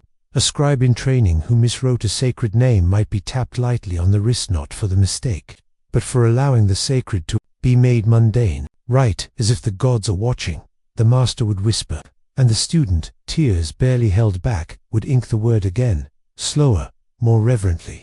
The pain became a tether to precision. Women were not lashed publicly, unless their crime defiled something divine, a stolen offering, a desecrated scroll. When punishment was required, it took place within the temple walls, witnessed only by the priestesses and the flame. The rods used were thinner, woven from palm fibers, and dipped in holy water, and afterward they would be burned, releasing the energy back to the gods. There was a special punishment for liars in court. They were marked with 5 lashes upon the back, each one representing a point of truth they had tried to bury. The marks faded, but the memory did not. It was said that such men felt phantom lashes for years. Each time they tried to lie again, their skin tingled. Mat, once stirred, never let go easily. Slaves were beaten for disobedience, but only under strict regulation. If a slave was lashed too many times and died, the owner was fined, or, in extreme cases, sentenced. The body, even in bondage, belonged partly to the gods. Pain could correct, but cruelty was chaos. The pharaoh himself had decreed this balance. In an edict carved into limestone outside Memphis, public lashings were rare, reserved for crimes that endangered many: poisoning a well, cheating the measure of grain, defiling a boundary stone. In these cases, the lashing took place at dawn. The condemned tied to a single post, their head uncovered so that the sun might witness their atonement. Each stroke sang through the air, and each cry was muffled by the hush of watching crowds. There was a rod used only by the vizier, polished ebony, never stained, never raised more than once a decade. It was not for pain, but for marking disgrace. Touched to the shoulder of a corrupt official, it signified loss of honor. That mark could not be washed away. Even the accused's family would avoid them after they were not physically harmed. They were erased from esteem. Sometimes a man would ask to be lashed instead of paying a fine, not out of pride, but humility. "Let my skin remember, not my coin," he would say, for in this land, coin could be lost, but skin remembered, and those who bore scars often became the wisest, most careful citizens. They had walked near the edge and returned, breathless, changed. Corporal punishment was not hidden in shadows. It was accepted as part of life's shaping. Parents spoke of it not with fear, but with solemnity. "Do not call the rod before its time," they would warn. "It remembers every name." And children learned that to live in balance was not to avoid pain, but to understand its message when it came. The gods themselves were not beyond using the lash. In myths, Set was struck by Horus for mocking the rites. Hathor struck a liar dumb with a flick of her radiant hand. These were not tales of cruelty, but of accountability. To stand before the divine meant to be clean in word and deed, and, when not, to be cleansed through suffering. After punishment, healing was sacred. Oils made from myrrh and honey were applied by temple servants. The wounded were not cast away, but brought into inner chambers, where music played softly and prayers were whispered. Pain had opened them now. Restoration would complete the cycle. The scar, once dressed, became a new line of understanding. Some begged for lashes they had not earned. Madmen, drunkards, desperate lovers. They believed that pain could purify even imagined guilt. These were turned away, gently, and told to fast and pray instead. For pain, like medicine, must be given in proper measure. Too little and it is useless. Too much, and it corrupts. A special room in each court was kept for corporal justice. Not dark, not terrifying, just quiet, with stone benches and incense always burning. The rod rested on a velvet cloth, beside the scroll that listed the crimes of the day. A candle burned beside it, one flame for each name, flickering like the weight of truth before it fell. Once, a man of great wealth received 20 lashes for lying about his neighbor's land. He endured it without protest, and afterward, he knelt at the edge of the river and washed his wounds in silence. That evening, he offered free grain to all who came to his estate. "Let my pain feed your hunger," he said. It was not forgiveness, but transformation. Some thought the lash ended a man, but in truth, it often began him. Many who had been punished became guardians of justice themselves, scribe assistants, magi apprentices, priests of confession. Pain had turned their gaze inward. Now it turned outward, sharp and wise, ready to help others avoid the same fall. There were no whips in the afterlife, it was said. Only the memory of pain wrongly given or wrongly escaped. Those who punished unjustly bore wounds on their spirit. In Dewat, and those who fled rightful punishment walked in the fields of the dead with no voice, their mouths sealed with linen soaked in sand. Truth, like pain, followed even into death. Even the instruments of punishment were buried with ceremony when they broke. Rods snapped in service were wrapped in linen, anointed, and placed in small clay jars. "This rod has struck for balance," the priest would say. "May its spirit rest." For tools of justice, even when harsh, were sacred. And so the lash and rod remained not as symbols of cruelty, but of recalibration. In a world where order held the stars in place and guided the Nile's hand, even pain had its place. It was a language the body understood when words fell short. And in Egypt, nothing was wasted, not even suffering.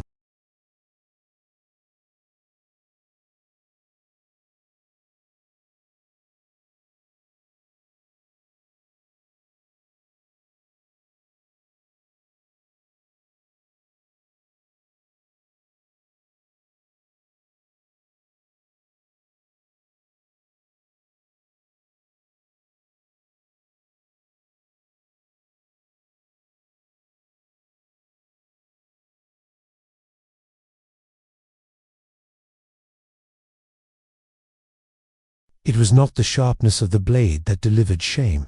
It was the silence that came after. In Egypt, there were punishments that did not take life, yet took something deeper: honor, appearance, belonging. Among these, the cutting of the nose and the branding of the flesh stood apart, reserved for crimes that fractured trust itself. Betrayal, blasphemy, false prophecy, and conspiracy against the balance. These sins left scars not hidden, but worn upon the face and skin. No man awoke on the day of his punishment unaware. He had heard the whisper weeks before, in the changing tone of the guards, in the strange looks of the scribes, in the sudden quiet of servants who once greeted him with smiles. There was no trial after the decision was made. The blade did not ask for tears, and the hot metal did not request final words. The ritual had its own rhythm, older than kings. When a nose was cut, it was not merely to wound, it was to unmake a man's social face, to strip from him the illusion of trustworthiness, to mark him so that every stranger would know, this one broke something sacred. The procedure was not messy. It was done cleanly, by priests trained in ritual excision, in chambers lined with stone bowls of cooling oils and linen wraps. The wound was tended not out of mercy, but to ensure survival. Shame must live to echo. For branding, the tools were forged in temple fires. Bronze stamps, shaped in the forms of hieroglyphs, the bent reed for liar, the broken cosymbol for traitor, the half-faded eye for defiance. They were pressed to the skin just above the wrist, or just below the shoulder blade. Never the heart. The heart was left untouched, for perhaps, in time, remorse might live there. But the mark was permanent flesh burned into memory. But women were rarely subjected to these punishments. But when they were, it was often for crimes deemed cosmic in their effect. Priestesses who defiled the sanctuary, midwives who killed newborns meant for ritual, wives who plotted the death of a high official. Their noses were spared, but branding was used upon the back, hidden beneath linen, yet never forgotten. And among women, the brand spoke louder than exile. Before the act, the condemned was made to kneel, not as submission, but as anchoring. One final moment of stillness before their identity was reshaped. A priest of Mat would recite a verse, not from punishment scrolls, but from the book of the hidden. May truth dwell in the wound. May balance seep from the scar. These words were older than punishment itself. They were not curses. They were acknowledgments. The blade used for nose cutting was shaped like a half moon, and it was believed to carry the weight of every previous scar it had left behind. That memory, it was said, helped guide the cut. Too deep, and the man might die. Too shallow, and the ritual would not hold power. Precision was everything, and when the cut was made, there was no scream only, a breath held in, a groan turned inward, the soul folding like cloth. Afterward, the wound was cleaned with salt water and perfumed oil, not to ease pain, but to sanctify it. Pain must be sacred to carry meaning, or else it drifts into cruelty. The branded were made to face a mirror afterward, even if they wept or turned away. It was part of the ritual. See yourself now as the gods see you, the priest would say, and in that reflection, something would break and something else would settle. They were then taken to a chamber of stillness, no chains, no voices, a single oil lamp flickering beside them. This was the hour of transition, the in-between, when they were no longer who they were, and not yet what they would become. In that space, many wept not for the pain, but for the life they had lost. For the future they would now walk with barefaced shame. When they emerged, they were given a plain robe uncolored, undecorated. Their previous garments were burned. Names were not stripped, but modified. He of the mark, she who was branded. These were not insults, but designations. In the records, their crimes were recorded beside the symbol burned into them. Their sentence, now eternal, walked beside them like a second shadow. Some tried to cover their marks with cloth, but the law forbade it. Marks must be seen. It was believed that if a branded man hid his scar, his descendants would inherit it invisibly in dreams, in illnesses, in voices heard beneath the stars. Only by carrying the mark openly could the balance be maintained. Only through visibility could atonement begin. And yet, some found strange power in their scars. A branded scribe once became a sage in the eastern villages. His mark, a crooked reed, reminded all who came to him that wisdom could survive disgrace. He taught children, judged disputes, and never once raised his voice. "Let my scar speak before I do," he would say. And the people listened. Still, most were shunned. They slept on mats apart from others, ate last, drank from separate cups. They were not cursed, but they were reminders, flesh and blood warnings to others. And so they lived in the margins, half belonging, half ghosts. In the markets, mothers would point them out to children. "That is why we speak truth. That is why we do not steal. Do you see him?" Over time, the pain faded, but the meaning endured. On festival days, they did not join the procession, but they lit lamps outside their homes, small flames of penitence. It was said that the gods watched these lights more closely than the torches carried in celebration. "From the wounded," whispered a priest once, "we learn the cost of forgetting balance." Those who received both the cut and the brand were said to be walking hieroglyphs, living symbols of imbalance.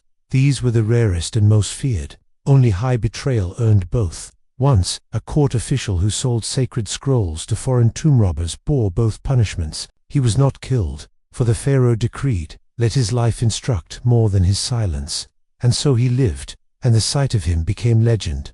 Legends also spoke of those who bore their punishments in defiance. A branded thief who laughed as the rod burned his flesh, a blasphemer who declared, "The gods will tire before I do." These were not admired, they were feared, and when they died, their tombs were sealed with stones marked in red.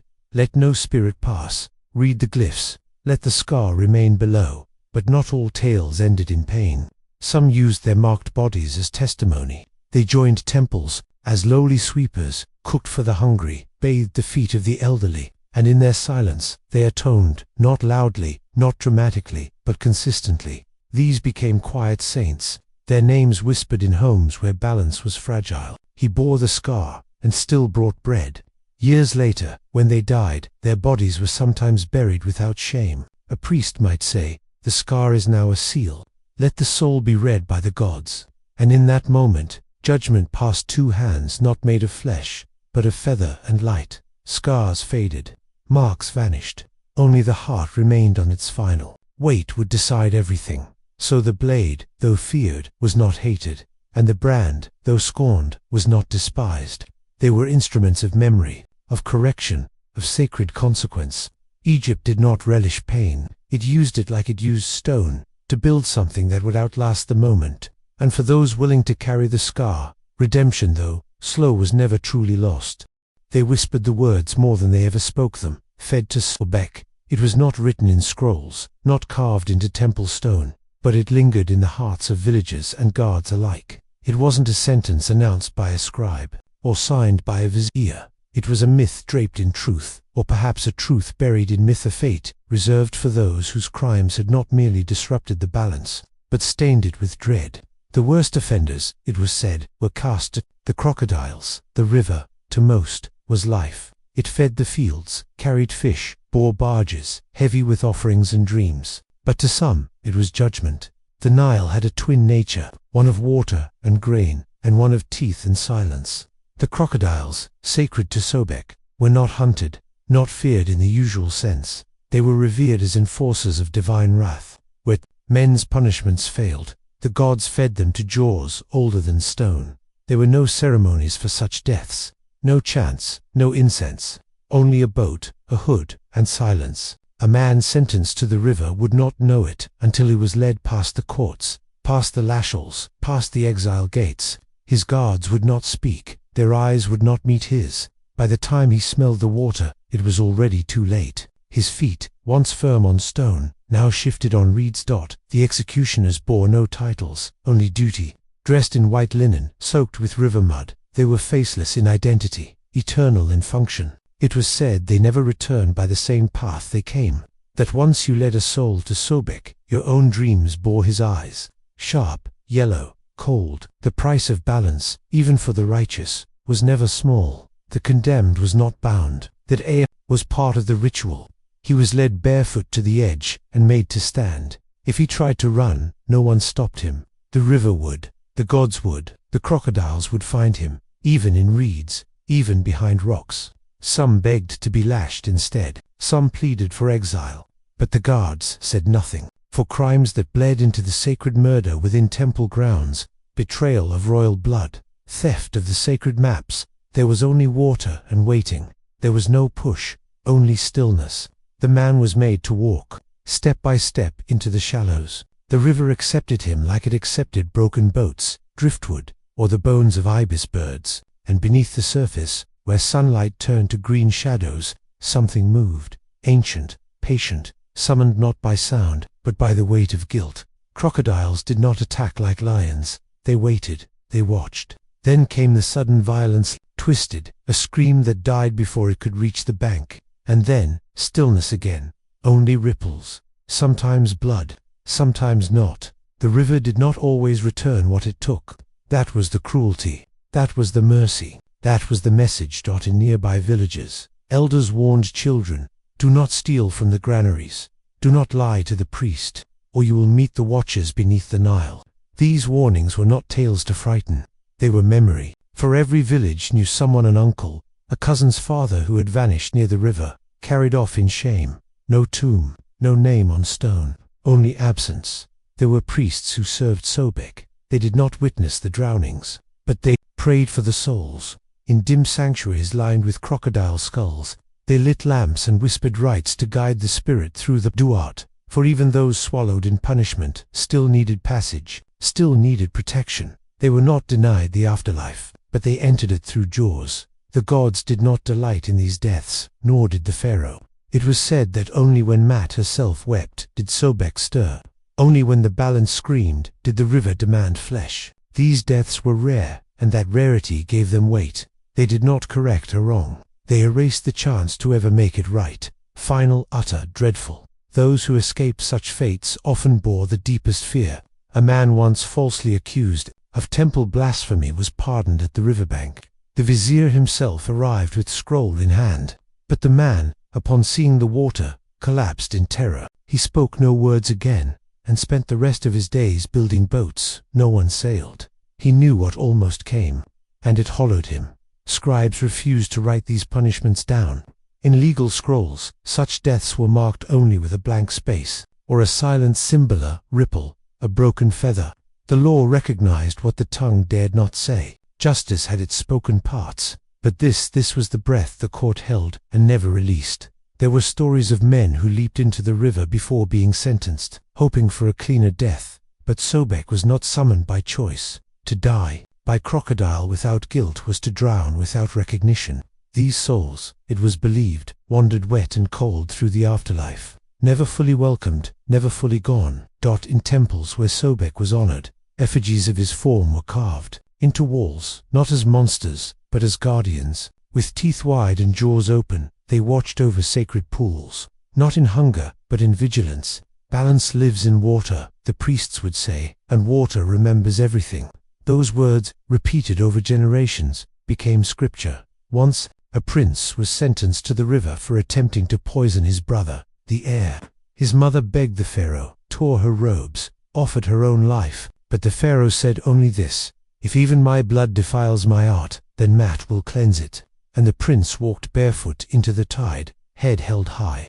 The croc took him gently, as if it had been waiting for a king. Even decades later, fishermen told of strange finds, fragments of amulets, faded linen, a jawbone with gold fillings. These were never kept. They were returned to the water, with offerings of bread and resin. "We do not keep what the gods have claimed," they said. To steal from Sobek was to tempt the same fate. Even among the bold, none dared try. There were ceremonies for the families left behind, quiet ones.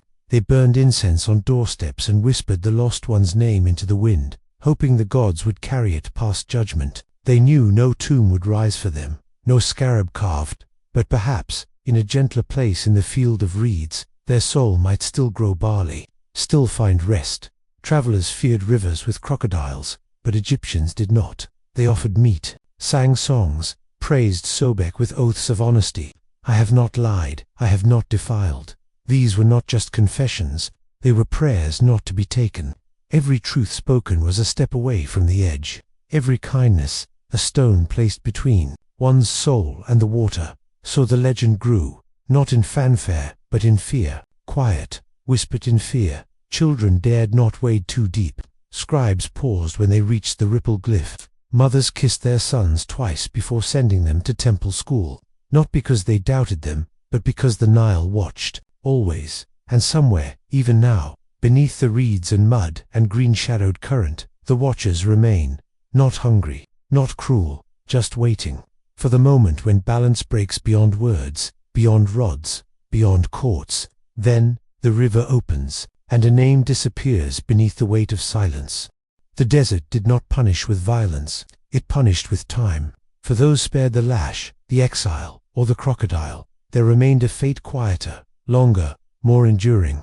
Forced labor was not a sentence, it was a horizon, stretching without end, not death, but a life sculpted by pain and dust. In the stone quarries, under the boiling eye of the sun, men paid their debts to Pharaoh with the only currency left, their bodies. There were no chains, no iron collars. Egypt did not need them. The heat itself was a binding. The monotony, the rhythm of pick against cliff, bound a man tighter than any rope.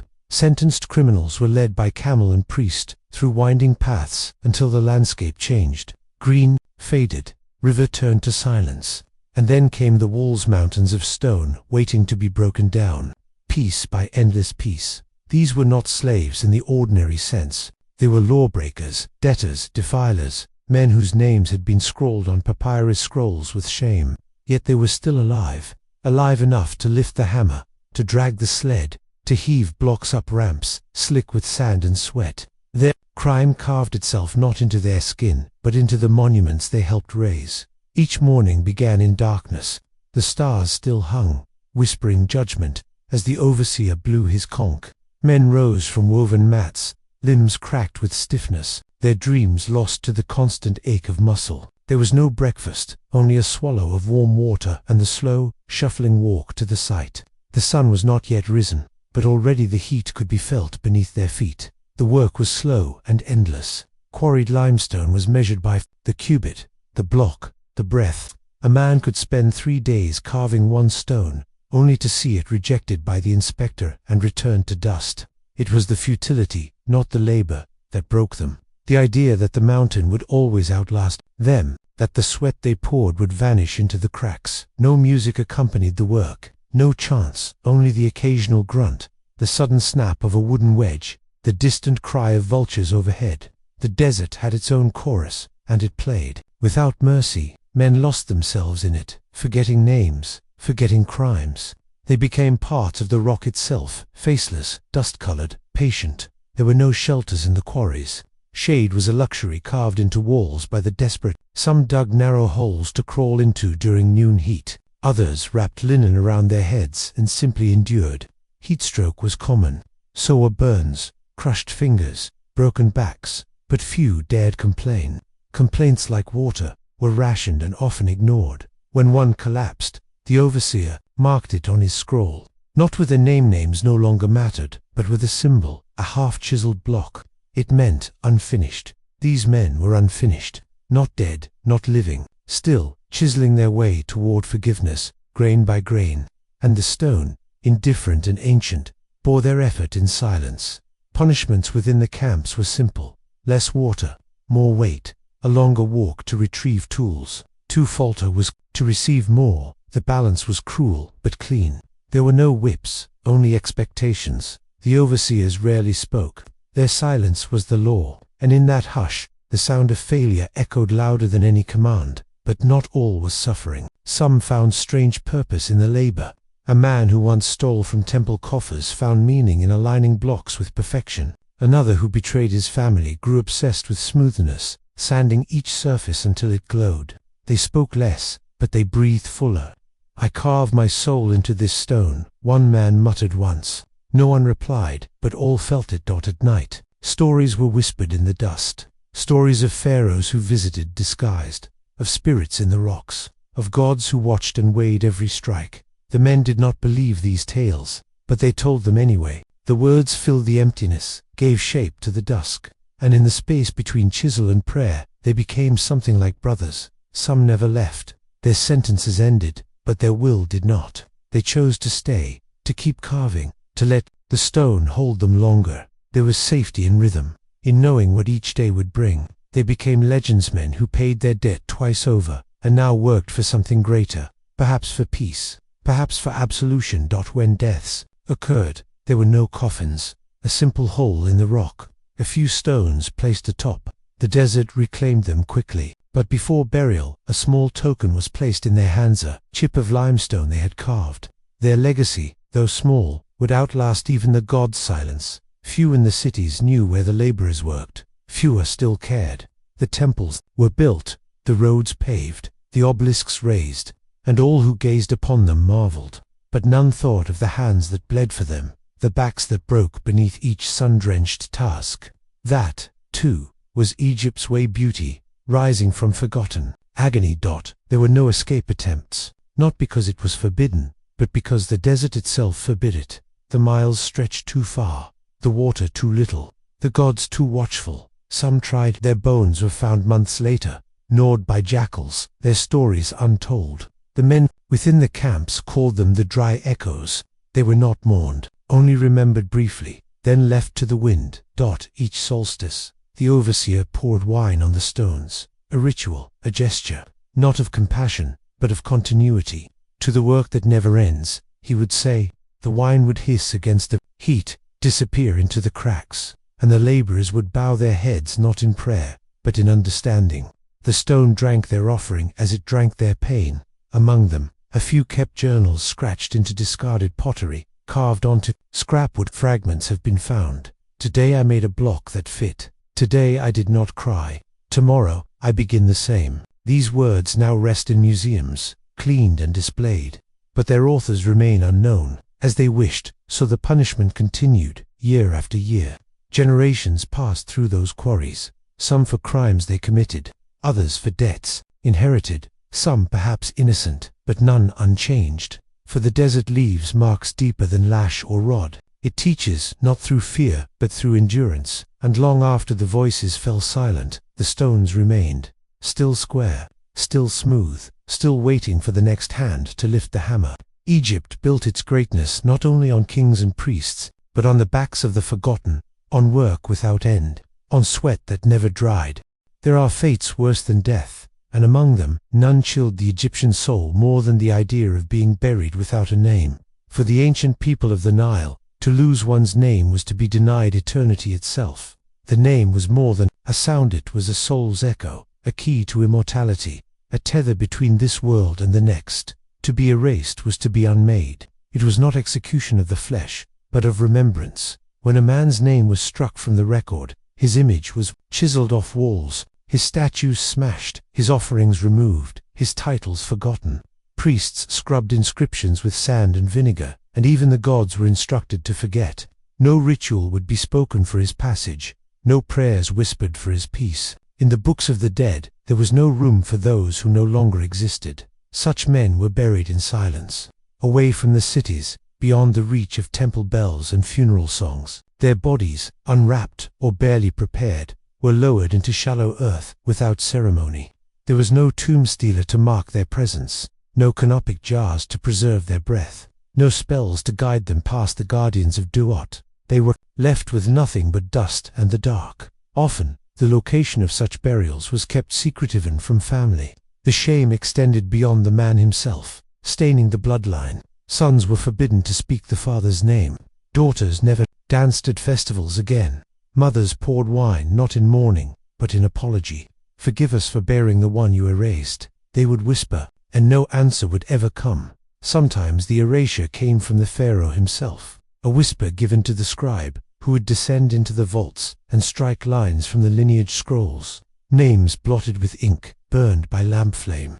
In these moments, generations were severed, whole branches of ancestry lost in a single breath, and the punishment echoed for descendants cursed with silence. Others were condemned by the priesthood for crimes against mass sacrilege, theft from the holy inner sanctums, false prophecy. These men were not only erased from the living, but stripped of spiritual identity. Their hearts were not weighed, for they would never reach the scales. They were souls without shape, wandering the edges of the afterlife, thirsty for recognition. That would never come. The body, even when buried, became an object of forgetfulness, not mummified, not adorned, laid to rest on bare earth, unbound, unblessed. The jackals sometimes found them, but even they hesitated, as if sensing something wrong. It was said that spirits without names became restless, unable to die properly. Their cries echoed in the wind, mistaken for shifting reeds or desert gusts. In rare instances, an erased soul's grave would be uncovered by accident. A shepherd, a child, a curious traveler. But there was no joy in the discovery, only cold. No offerings, no inscriptions, just the bones and dust, silent, expectant. Those who uncovered such graves often fell ill. The soul, sensing a chance to be remembered, clung to them, begged through dreams, but no one answered. The act of erasure was not always complete. In some corners of stone, faint outlines remained, a boot, a jaw, a crown, scratched away but not fully destroyed. These fragments haunted historians and priests alike. To partially forget was worse than total loss. It left behind echoes that refused to be silenced, and some feared that even the smallest remnant could restore the name if spoken. In temples, there was one ritual feared by all, the ritual of reversal. If a soul was deemed unworthy, priests would speak their name backward, dragging it through smoke and dung, burying the sound in filth. Afterward, the name was never to be spoken again. The gods were commanded to close their ears, and the soul, now inverted, lost all its shape in the cosmos. To be unnamed in Egypt meant that one would never find the field of reeds, no reunion with ancestors, no return to the Nile's embrace. The afterlife required identity, and identity was wrapped in names. Without it, the soul drifted like sand pulled by every wind, lost in eternity, forgotten even by the stars. Not even Anubis could guide them. Among the living, such punishments were remembered in cautionary tales. Children were told, "Obey, or you will be erased," and they would glance at the walls, looking for smudges in stone where names had once been. In markets, old women would whisper of officials who vanished not from death, but from memory. "He lived," they'd say, "but no one knows his name."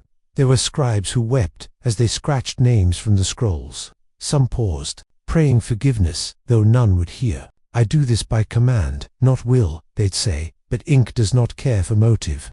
And once a name is struck, it cannot be returned by mortal hand. Only the gods, in great mercy, could reverse an erasure. And rarely did they. But once, it is said, a pharaoh undid the forgetting of his brother. When the truth of betrayal was revealed to be a lie, he ordered the name restored, stone rechiseled, statues rebuilt, priests summoned to recite the rites in haste. But the soul, already lost, never returned.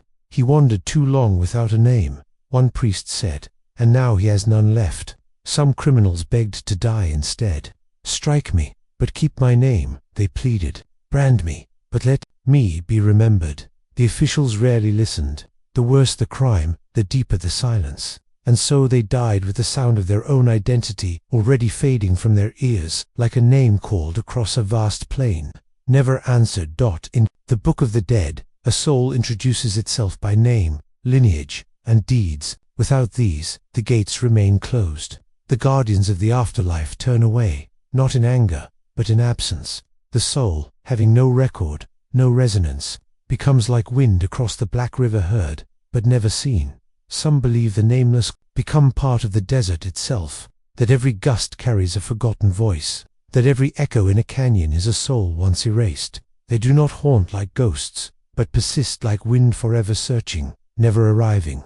Even the stars refuse to record them, and even the moon forgets their reflection. Among tomb workers, it was tradition to offer a whisper for the unmarked, a brief breath at the end of the day, offered to the silent ones. May someone remember you, they'd say, though they had no one in mind. It was not a blessing, it was a mercy, for to be forgotten completely was to die again, and again, and again. In later years, some brave priests began to collect fragments, bits of erased names, partial inscriptions. They dared not speak them, but kept them hidden, wrapped in linen, buried deep beneath temples. Let Matt decide, they whispered, if any deserve to return. Let the gods call them. But the gods remained quiet, and the scrolls turned to dust. And so Egypt endured, rising on stone and silence alike.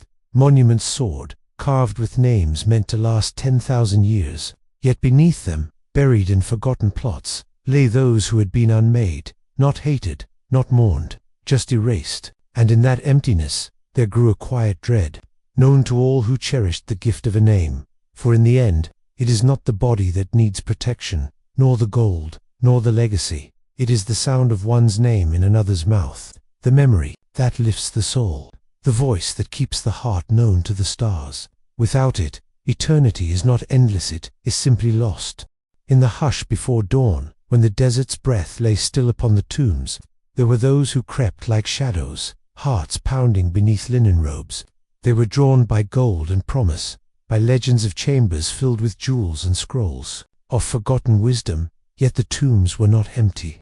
They were temples of the dead, watched by ancestors and gods alike. Those who stole from them did more than pinch trinkets. They disturbed the silent covenant between the living and the departed. And for such transgressions, the Pharaoh's curse was whispered in candlelight, a slow doom woven into the very stone. They spoke of bandits with eyes like embers, who paired in secret covens to trace hieroglyphs by moonlight. Each symbol told of hidden traps, pits concealed beneath loose slabs, walls tipped to collapse at the slightest touch, jars of venom sealed beneath false floors. The robbers learned swiftly that the curse was not mere myth.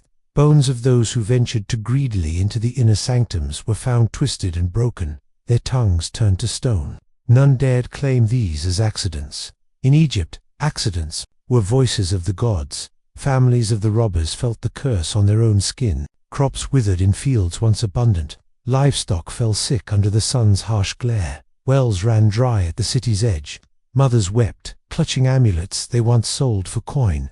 Fathers cursed the day their sons chose greed over honor. Entire villages whispered of the royal curse, afraid that even harboring a known tomb, robbers' kin would bring sandstorms that turned streets into blind mazes. In the aftermath, victims of the curse carried scars both visible and unseen. Some spoke of fever dreams, towering pharaohs with eyes of ember, who pointed a single golden finger at those who had wronged the dead.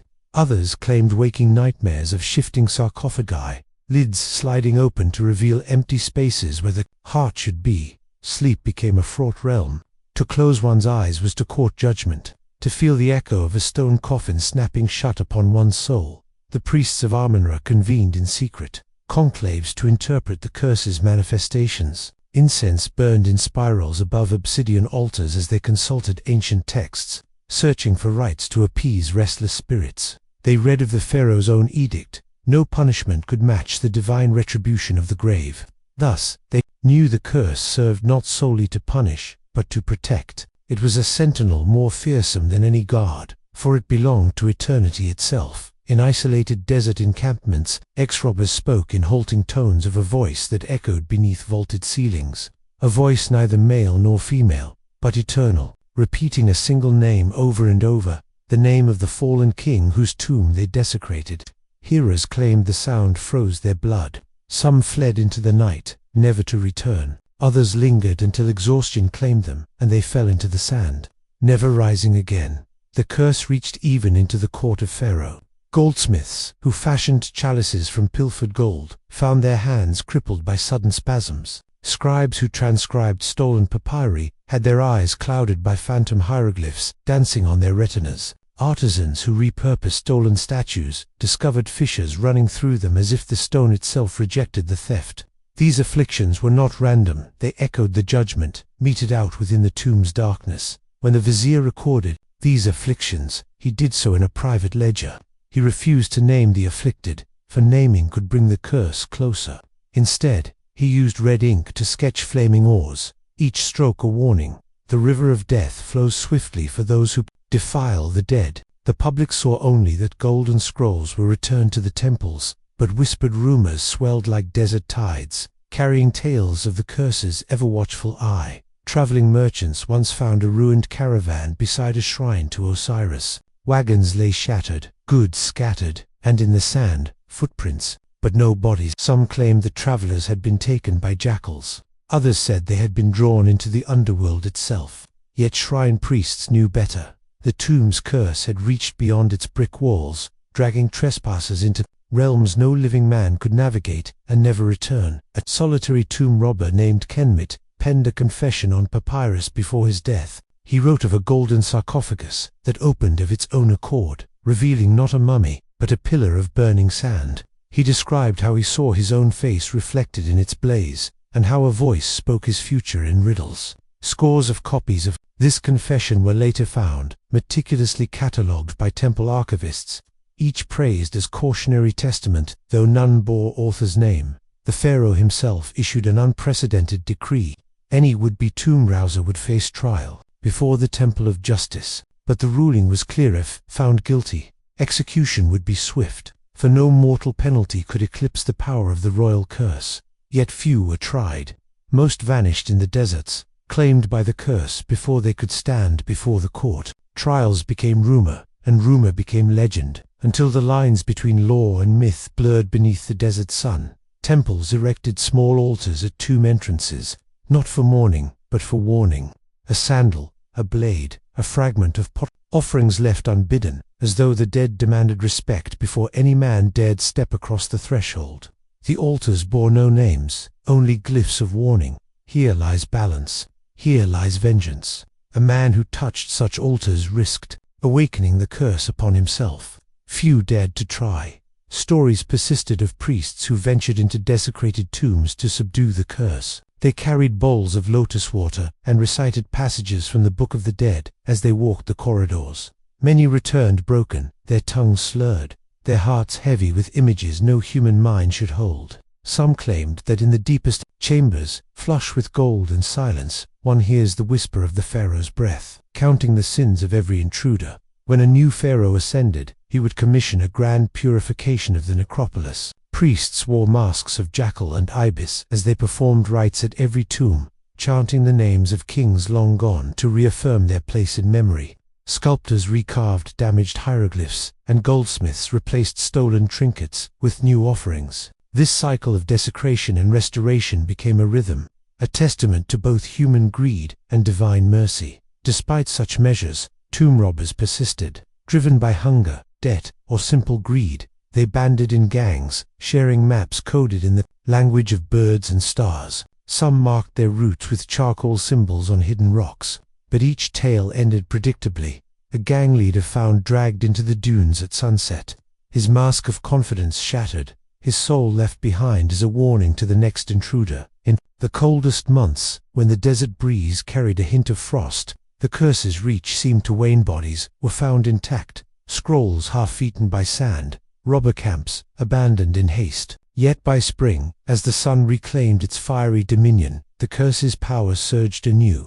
The dance of heat and cold was woven into the very curse itself, a reminder that tombs were for the dead, not for mortal thieves. The common folk, fearful and reverent, built small shrines in their homes, not for gods of life, but for guardians of death. They left bread and milk beside idols of Sobek and Anubis, praying not for prosperity, but for protection from the royal curse. Better to starve than steal from the dead, they whispered.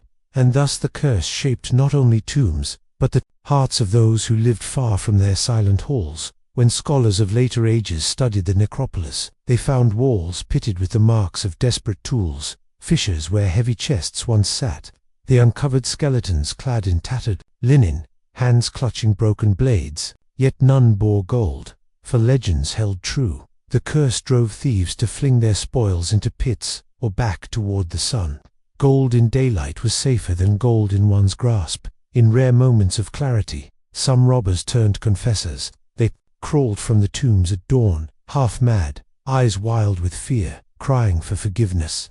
Priests would bind them, feed them goat's milk, and let them speak their terror into linen scrolls. These accounts were sealed away, read only by the pharaoh and his inner circle, a grim archive of greed undone by the royal curse. Through centuries, the curse evolved. It no longer belonged solely to tombs of kings, but to any sacred site. Merchants found their caravan gravesite defiled, only to witness their goods swallowed by shifting dunes. Soldiers who looted battlefields perished of sudden illness, miles from home. The curse had grown from a tomb's sentinel to a whisper in the wind, a presence felt by any who tempted death without reverence. Yet amid fear, there was also awe. To stand before a sealed tomb, to feel the weight of centuries pressing on its stone, was to glimpse the edge of eternity. Pilgrims came not to steal, but to witness. They left offerings, lighting candles that danced like spirits in the dark. In those moments, the royal curse became something more than punishment. It was a reminder of the fragile boundary between life and afterlife, between mortal desire and divine will. And so the legend endured. Wherever tomb robbers lurked, wherever greed stirred beneath linen wraps, the royal curse lay waiting, not as mere threat but as promise. A promise that the dead would not be forgotten, that the covenant between realms would remain unbroken. And in that promise, in that silent, patient power, lay the true heart of Egypt's greatest treasure, the unyielding balance of Mat. In the candlelit chambers beneath temple roofs, where incense coiled like serpents and silence hung heavy as gold, oaths were sworn, not loudly, but in low voices, as if the air itself must not carry their weight beyond the stone. These oaths were not common promises. They were sacred bindings between the soul and the gods, often sealed not with ink, but with blood, with fire, or with the trembling touch of a cup filled with wine, still to be trusted. Pharaoh's courtiers, generals, scribes, and priests alike knew the ritual. At times of war, of famine, of succession, the halls of power echoed with these whispered agreements. One would kneel before the statue of a god of Thoth, lord of divine truth, and declare their allegiance, their loyalty, their obedience. A misstep in these vows was no small offense. It was not just treason, it was betrayal of the order that kept the stars in place. In those moments, the wine was brought, a vessel carved from alabaster, its surface cold as night. It was filled, in secret, far from the eyes of the oath. One cup was always pure, another laced with poison drawn from desert plants, snakes, or sacred concoctions prepared by temple alchemists. The one who drank in truth would live, the one who lied would not. Not all who took the oath knew of the poison. That was the brilliance of it. Suspicion itself became the test, for if the gods sensed deceit, even unspoken, the poison would find the liar's blood. Sometimes it took minutes, sometimes it took days, but always it came. Those who broke their word felt it first in the Belial warmth that turned to heat, then to fire, then to nothing. Some priests believed the wine was not always poisoned, that the threat alone summoned the gods' justice, that it was the weight of divine expectation that did the killing. Others believed in more mortal hands, that of the cupbearer, who stood silently behind the one making their vow, holding in his own heart the knowledge of death or life. That silence was the true blade. There were records hidden deep in temple, libraries of a vizier who made 50 men swear loyalty to the child pharaoh, each before the gods, each with wine to their lips. By dawn, 12 were dead, their bodies found curled on cool stone, faces blackened by betrayal. The others lived and rose in power. None ever questioned their allegiance again. The lesson had been carved into their marrow. Wives of princes, concubines, of court, and even high priestesses swore oaths in this fashion. The rituals were tailored, disguised beneath layers of beauty rose-colored cups, scented oils, honeyed words, but the poison remained the same. Truth was not softened by perfume. Matt demanded balance, even in pleasure, even in silk. In the courts, rumors flowed faster than the Nile. It was said that a single drop of the oath wine, when laced with cobra venom, could mimic a lover's kiss, gentle, then numbing, then eternal. Courtiers who disappeared from dinner halls, their rooms left untouched, were often said to have chosen the wrong truth, or spoken it too late. The poison showed mercy only when the gods willed it. Yet there were those who mastered the ritual. Men and women who swore falsely and lived. They were seen as cursed, protected by chaos rather than Matt. It was said these liars carried a shadow behind their eyes, a flicker of Seth's laughter just beneath their voice. They were watched, feared, but never openly challenged. The gods had spared them, but perhaps only to use them. Even pharaohs were not above the sacred oath. Upon coronation, they too drank from the cup, not as test, but as communion. Their vow was not to one man or god, but to the eternal balance. In that moment, surrounded by priests, ancestors, and stone, they became part of the rhythm that moved stars and seeds alike. Some pharaohs hesitated. Most did not. A few died within the year. Not every oath required wine. Some were bound by salt, by fire, by the breath of a dying bird released toward the sun. But the wine was special. It traveled through the body, touching every corner of the soul. To drink was to say, "Let what is hidden in me be known." That was the true, fear not the poison, but the revealing. The wine left no place for secrets to hide. The poison did not always kill. Some suffered slow, degrading ends. Madness, blindness, voices in the dark calling them by names they had buried long ago. These punishments were worse than death, for they left the oathbreaker visible, broken, a warning to others. One general wandered the Valley of the Kings, murmuring, "I lied to a god," until he was found lifeless beneath a statue of Osiris. The scribes who recorded these rituals were sworn to secrecy. Their own oaths were sealed in silence, not wine. They wrote, not in open scrolls but on clay plates, hidden within walls, sealed with wax and forgotten prayers. Few ever read them. Fewer survived the reading. Knowledge of betrayal was itself dangerous. It spread like venom, curling into even the loyal. Some claim the ritual still exists, that the cups are kept in vaults beneath Luxor and Karnak, their surfaces etched with names too sacred to speak. They wait, patient, for a new age when oaths must be tested again. Until then, the priests of memory guard the secret recipes of the poison, the scrolls of those who drank, the bones of those who did not survive their promises. Among the common people, the ritual became legend. Mothers warned children not to lie, lest the gods place poison in their morning milk. Lovers toasted with trembling hands, fearing their betrayal might sour the wine. Even the poor, who had nothing to vow, believed in the power of sacred oaths, because in Egypt, even the wind carried judgment. There are tomb paintings, faded but visible, that show a hand offering a cup to another beneath the gaze of a seated god. The one who drinks kneels. The god watches. The scribe waits. It is a scene of stillness, but also of thunder held in breath. Those who know its meaning bow before the image, not out of reverence, but recognition. They have tasted truth, and its bitterness lingers. In the end, the poisoned wine was not about death.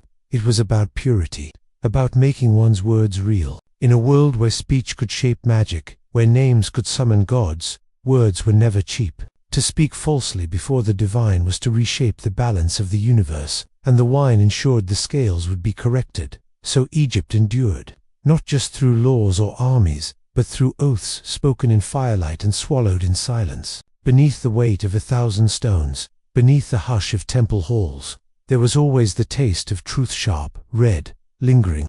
The gods listened, and the cup was never empty. The soul stood alone, though it was not alone. The hall of two truths was vast and echoing, its pillars rising like eternal judges carved from the silence of millennia.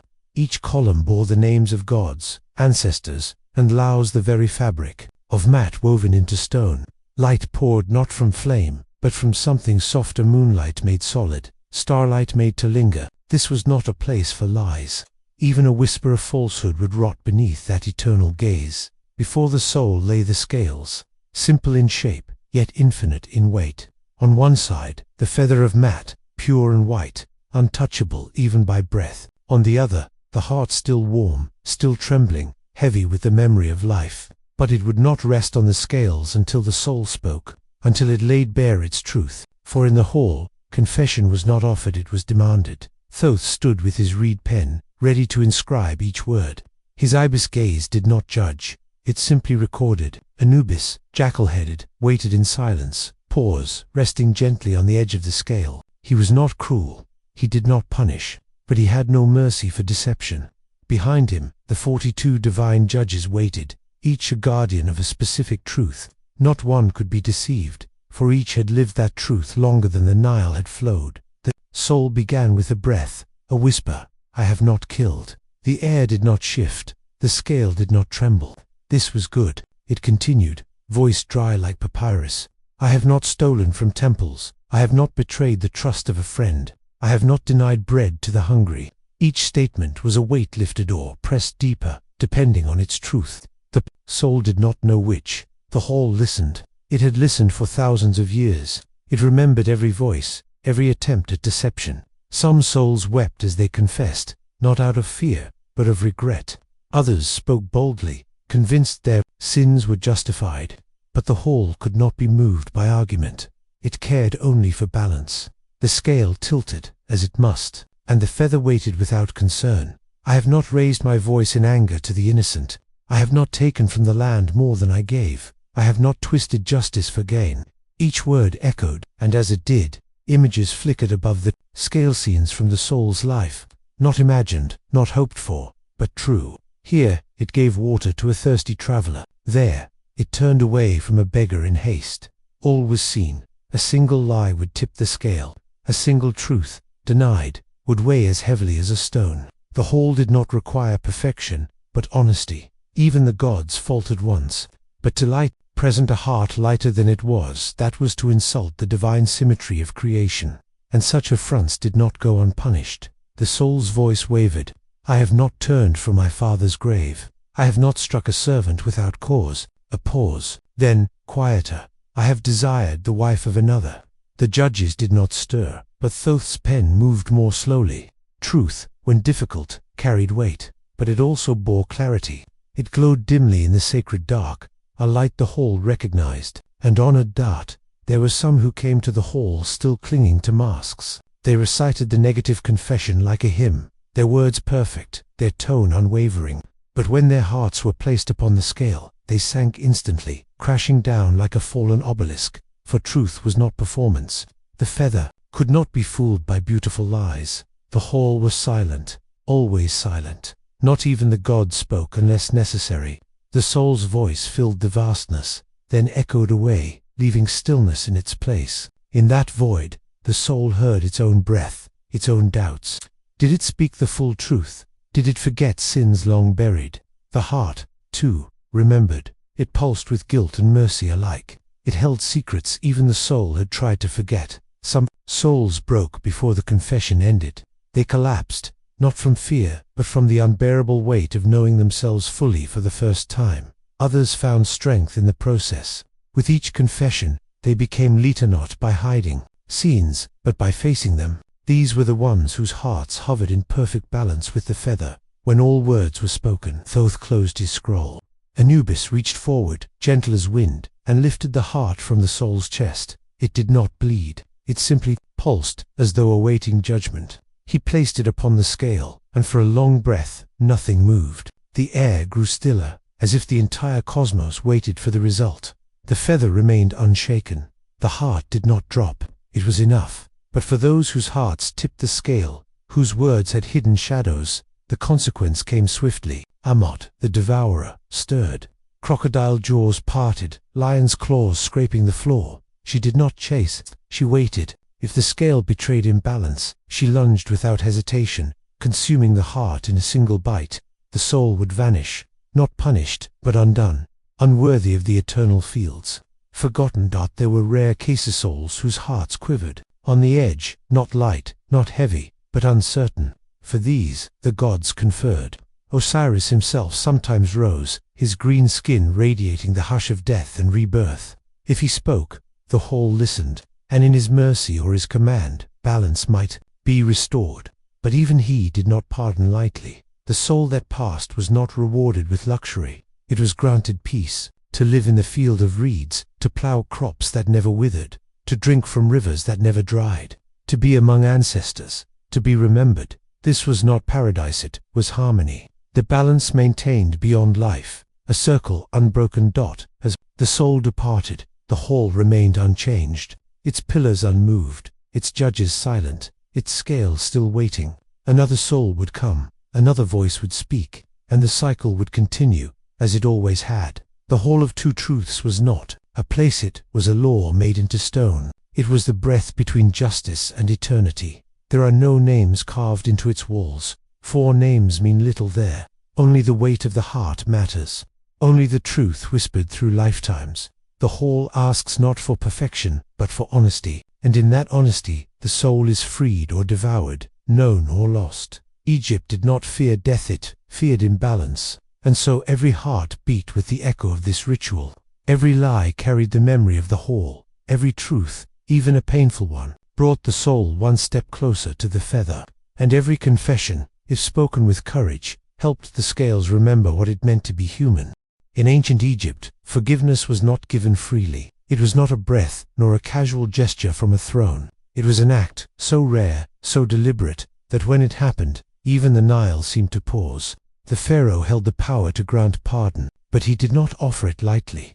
Mercy, in his hands, was more sacred than wrath. For to forgive a crime against Mat meant daring to alter the balance, an act that required the counsel of gods, not just kings. Those who sought pardon did not speak boldly. They came bowed, faces veiled, limbs trembling.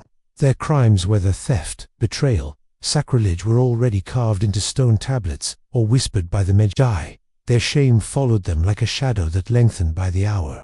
And yet, beneath that weight, they begged not for life, but for a second chance to exist in truth, to rewrite their echo in the world. Pharaohs did not hear every plea. Most were intercepted by temple scribes, sifted through the bureaucracy of ritual and propriety. The ones that reached the sovereign's ears were few, chosen not for sentiment, but for the tremble of sincerity that laced their parchment. Those words had to carry not only guilt, but a promise unspoken yet undeniable that the soul had been reborn through suffering. There were rituals for pardon, rare scrolls guarded by the priesthood. The supplicant would be led to a purification chamber, where cold water would be poured over their head in slow rivulets, not to cleanse the body, but to wash the lies from their lips.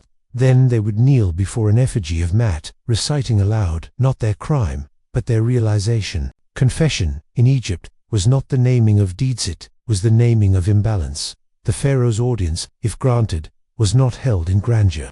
It took place in chambers lined with obsidian and bronze, where the light flickered like uncertainty. The accused knelt upon a reed mat, while the sovereign sat in silence. The silence was the true judgment. Every breath, every twitch, every unshed tear told more than words could. And when the Pharaoh finally spoke, his voice was not fire, it was water, calm and steady, testing the soul for depth. Sometimes, pardon came in fragments, a sentence shortened, a punishment altered, labor instead of exile, branding instead of death. These partial mercies were still considered divine, and those who received them often left the court in tears, not because they had escaped fate, but because they had touched something so rare it seemed not of this world. To be spared, even in part, was to be seen by the gods, but the full pardon, that was another matter. To be cleared entirely, to have one's name cleansed from the scroll of shame, one's image restored in the registry, one's place among the living reinstated, was as though time itself bowed and rewound. Families celebrated in hushed reverence, for this was not a return to status, but a rebirth into grace, a soul made whole again. Pharaohs who pardoned too freely were mistrusted. The balance had to be preserved. Too much mercy tilted the land toward chaos, just as too much cruelty stifled it beneath fear.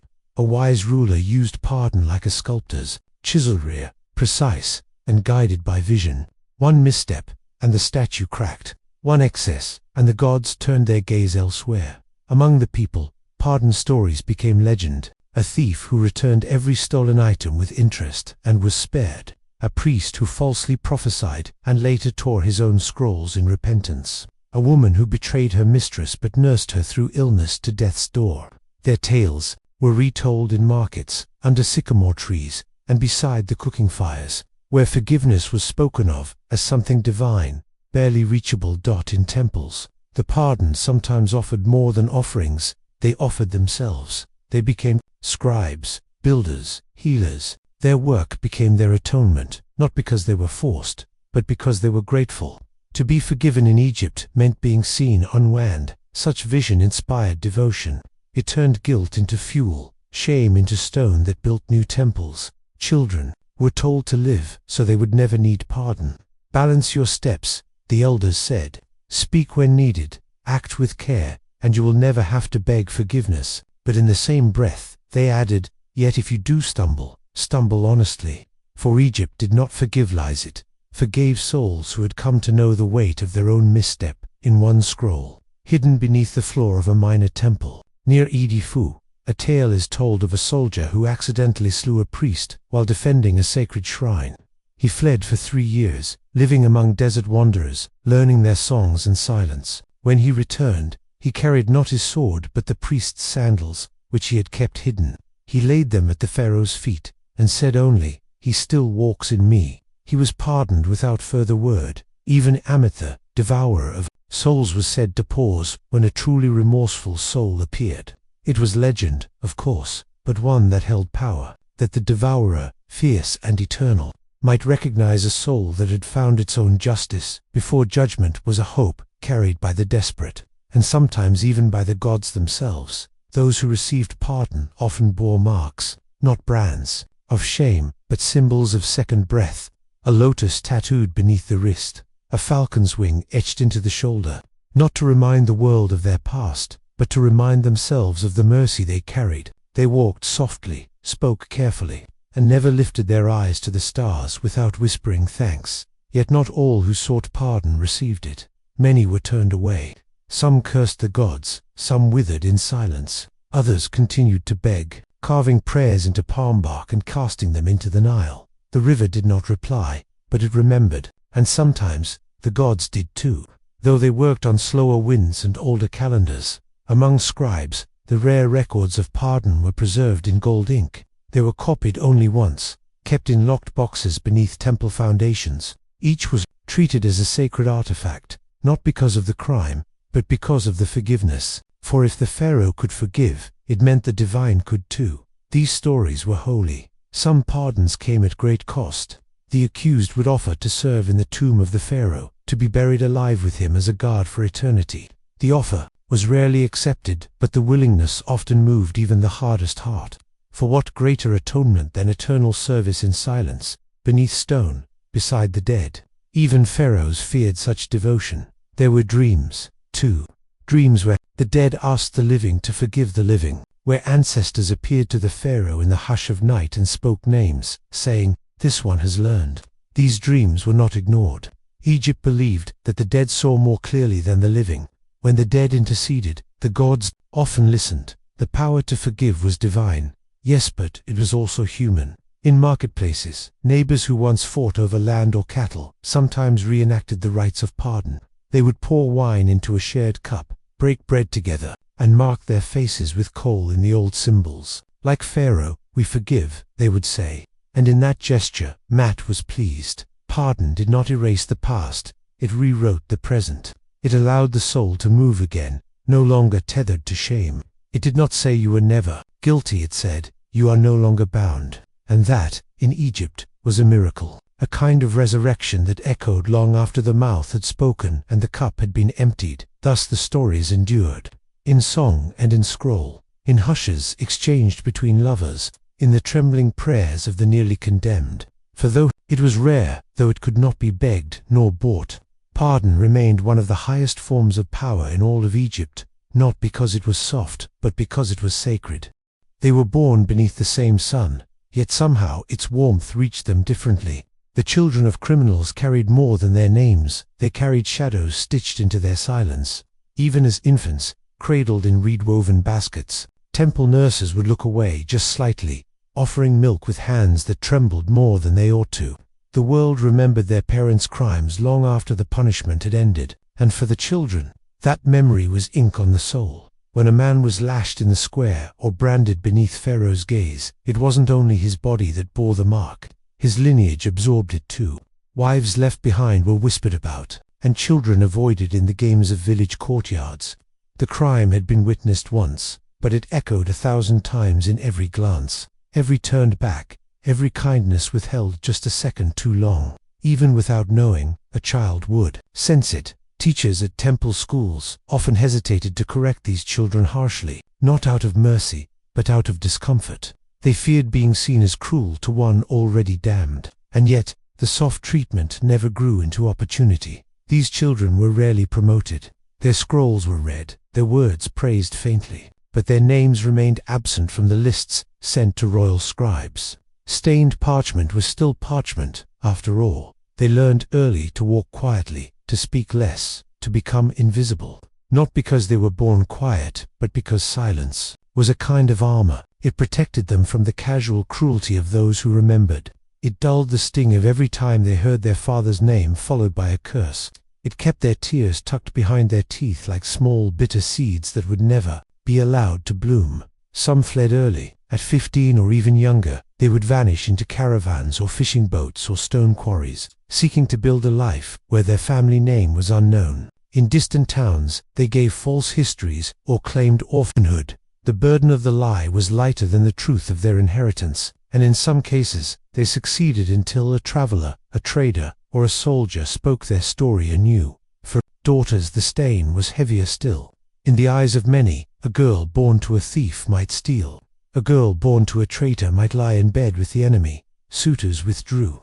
Mothers of noble boys cautioned their sons with warnings wrapped in sweetness. She is beautiful, yes, but beauty can hide shame. And the daughter, aware of every whisper, learned to lower her eyes, even when her heart wanted to rise. The priest said that Matt remembered all souls, but some wondered if Matt remembered families, if sin left a trail through generations, like footsteps in sand that never vanished. Was the Nile not flooded with stories of ancestral curses? Had not Seth himself stained the blood of his descendants? Such tales gave shape to the prejudice. They made it feel divine. Children would sometimes stand at their parents' tombs, staring at names no longer spoken in public. They brought offerings anyway: bread, beer, lilies, not to honor the sin, but to honor the memory of love that was not criminal. To say, in silence, you were more than your mistake. But even the dead could not answer. The tomb remained cold, the world colder still.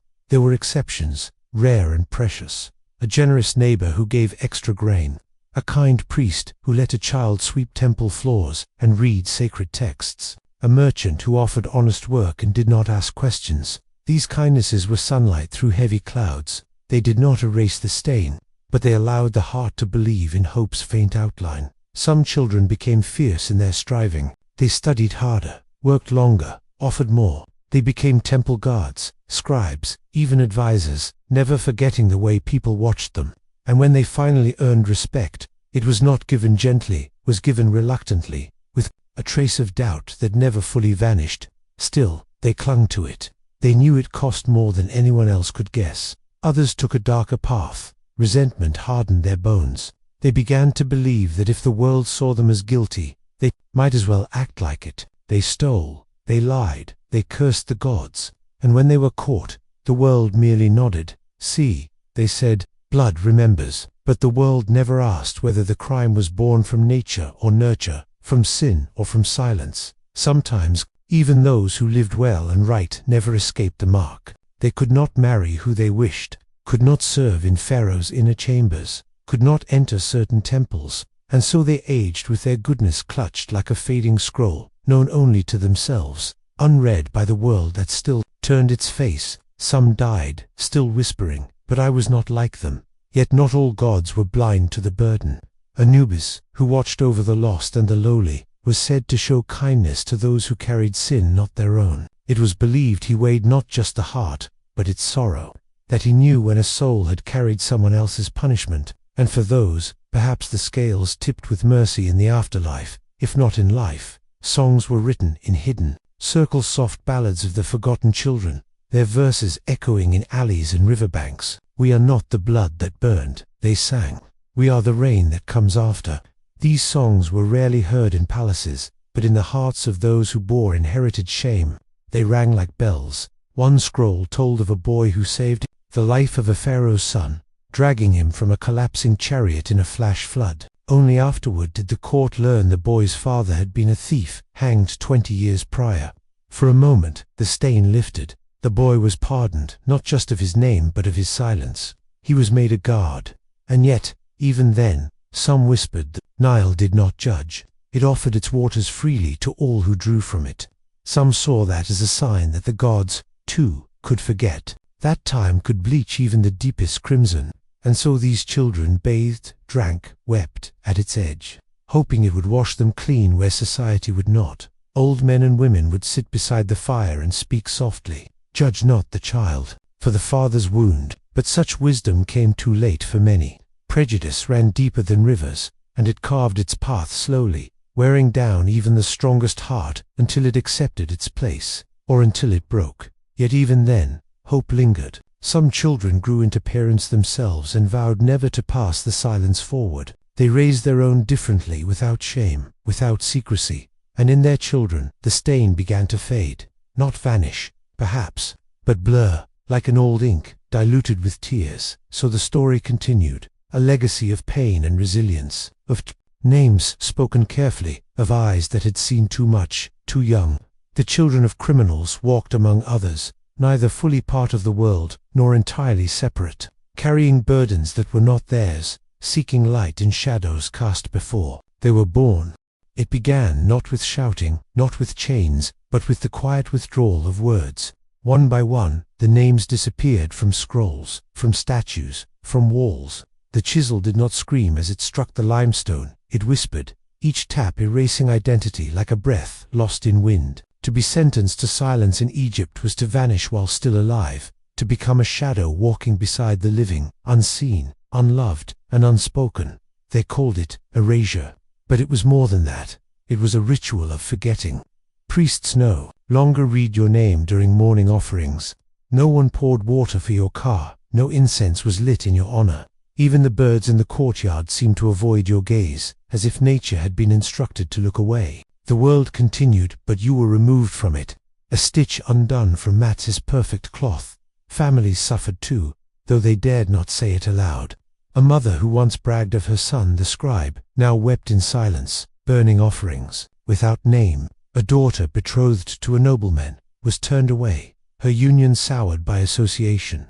His name is cursed, they whispered, his story brings imbalance. So the daughter remained unmarried, her lineage cut like the name. From her father's tomb, there were no graves for the silenced. Or rather, there were, but they bore no inscriptions. Blank stones, empty offerings, burials done in haste or secrecy, with only the wind and the sand to remember. Without a name, there was no afterlife, no field of reeds, no reunion with ancestors. The soul drifted in limbo, a weightless echo carried beyond reach. Even the gods turned their faces away. In the markets, vendors would fall quiet at the mention of a silenced one. Eyes darted, voices lowered, and hands drew protective symbols in the dust. Not because they feared the man himself, but because silence infected. It was said that to speak the name of one erased was to invite misfortune. The gods might think you, too, sought to unravel the order, so the people did not risk it. Even lovers were forced to forget. A wife who once slept beside the silenced man would now avert her gaze when passing his former chambers. Children were told he had never lived. That house was always empty, they said. Those sandals were never worn. The belongings were burned or thrown into the river. What the fire didn't take, the current carried beyond remembering.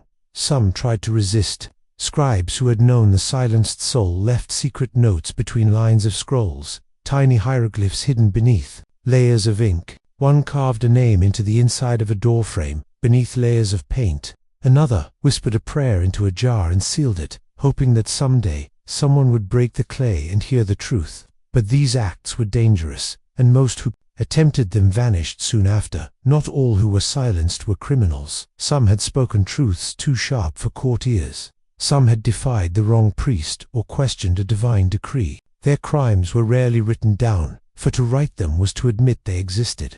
Instead, Their memory was blotted out, their sins implied but never named.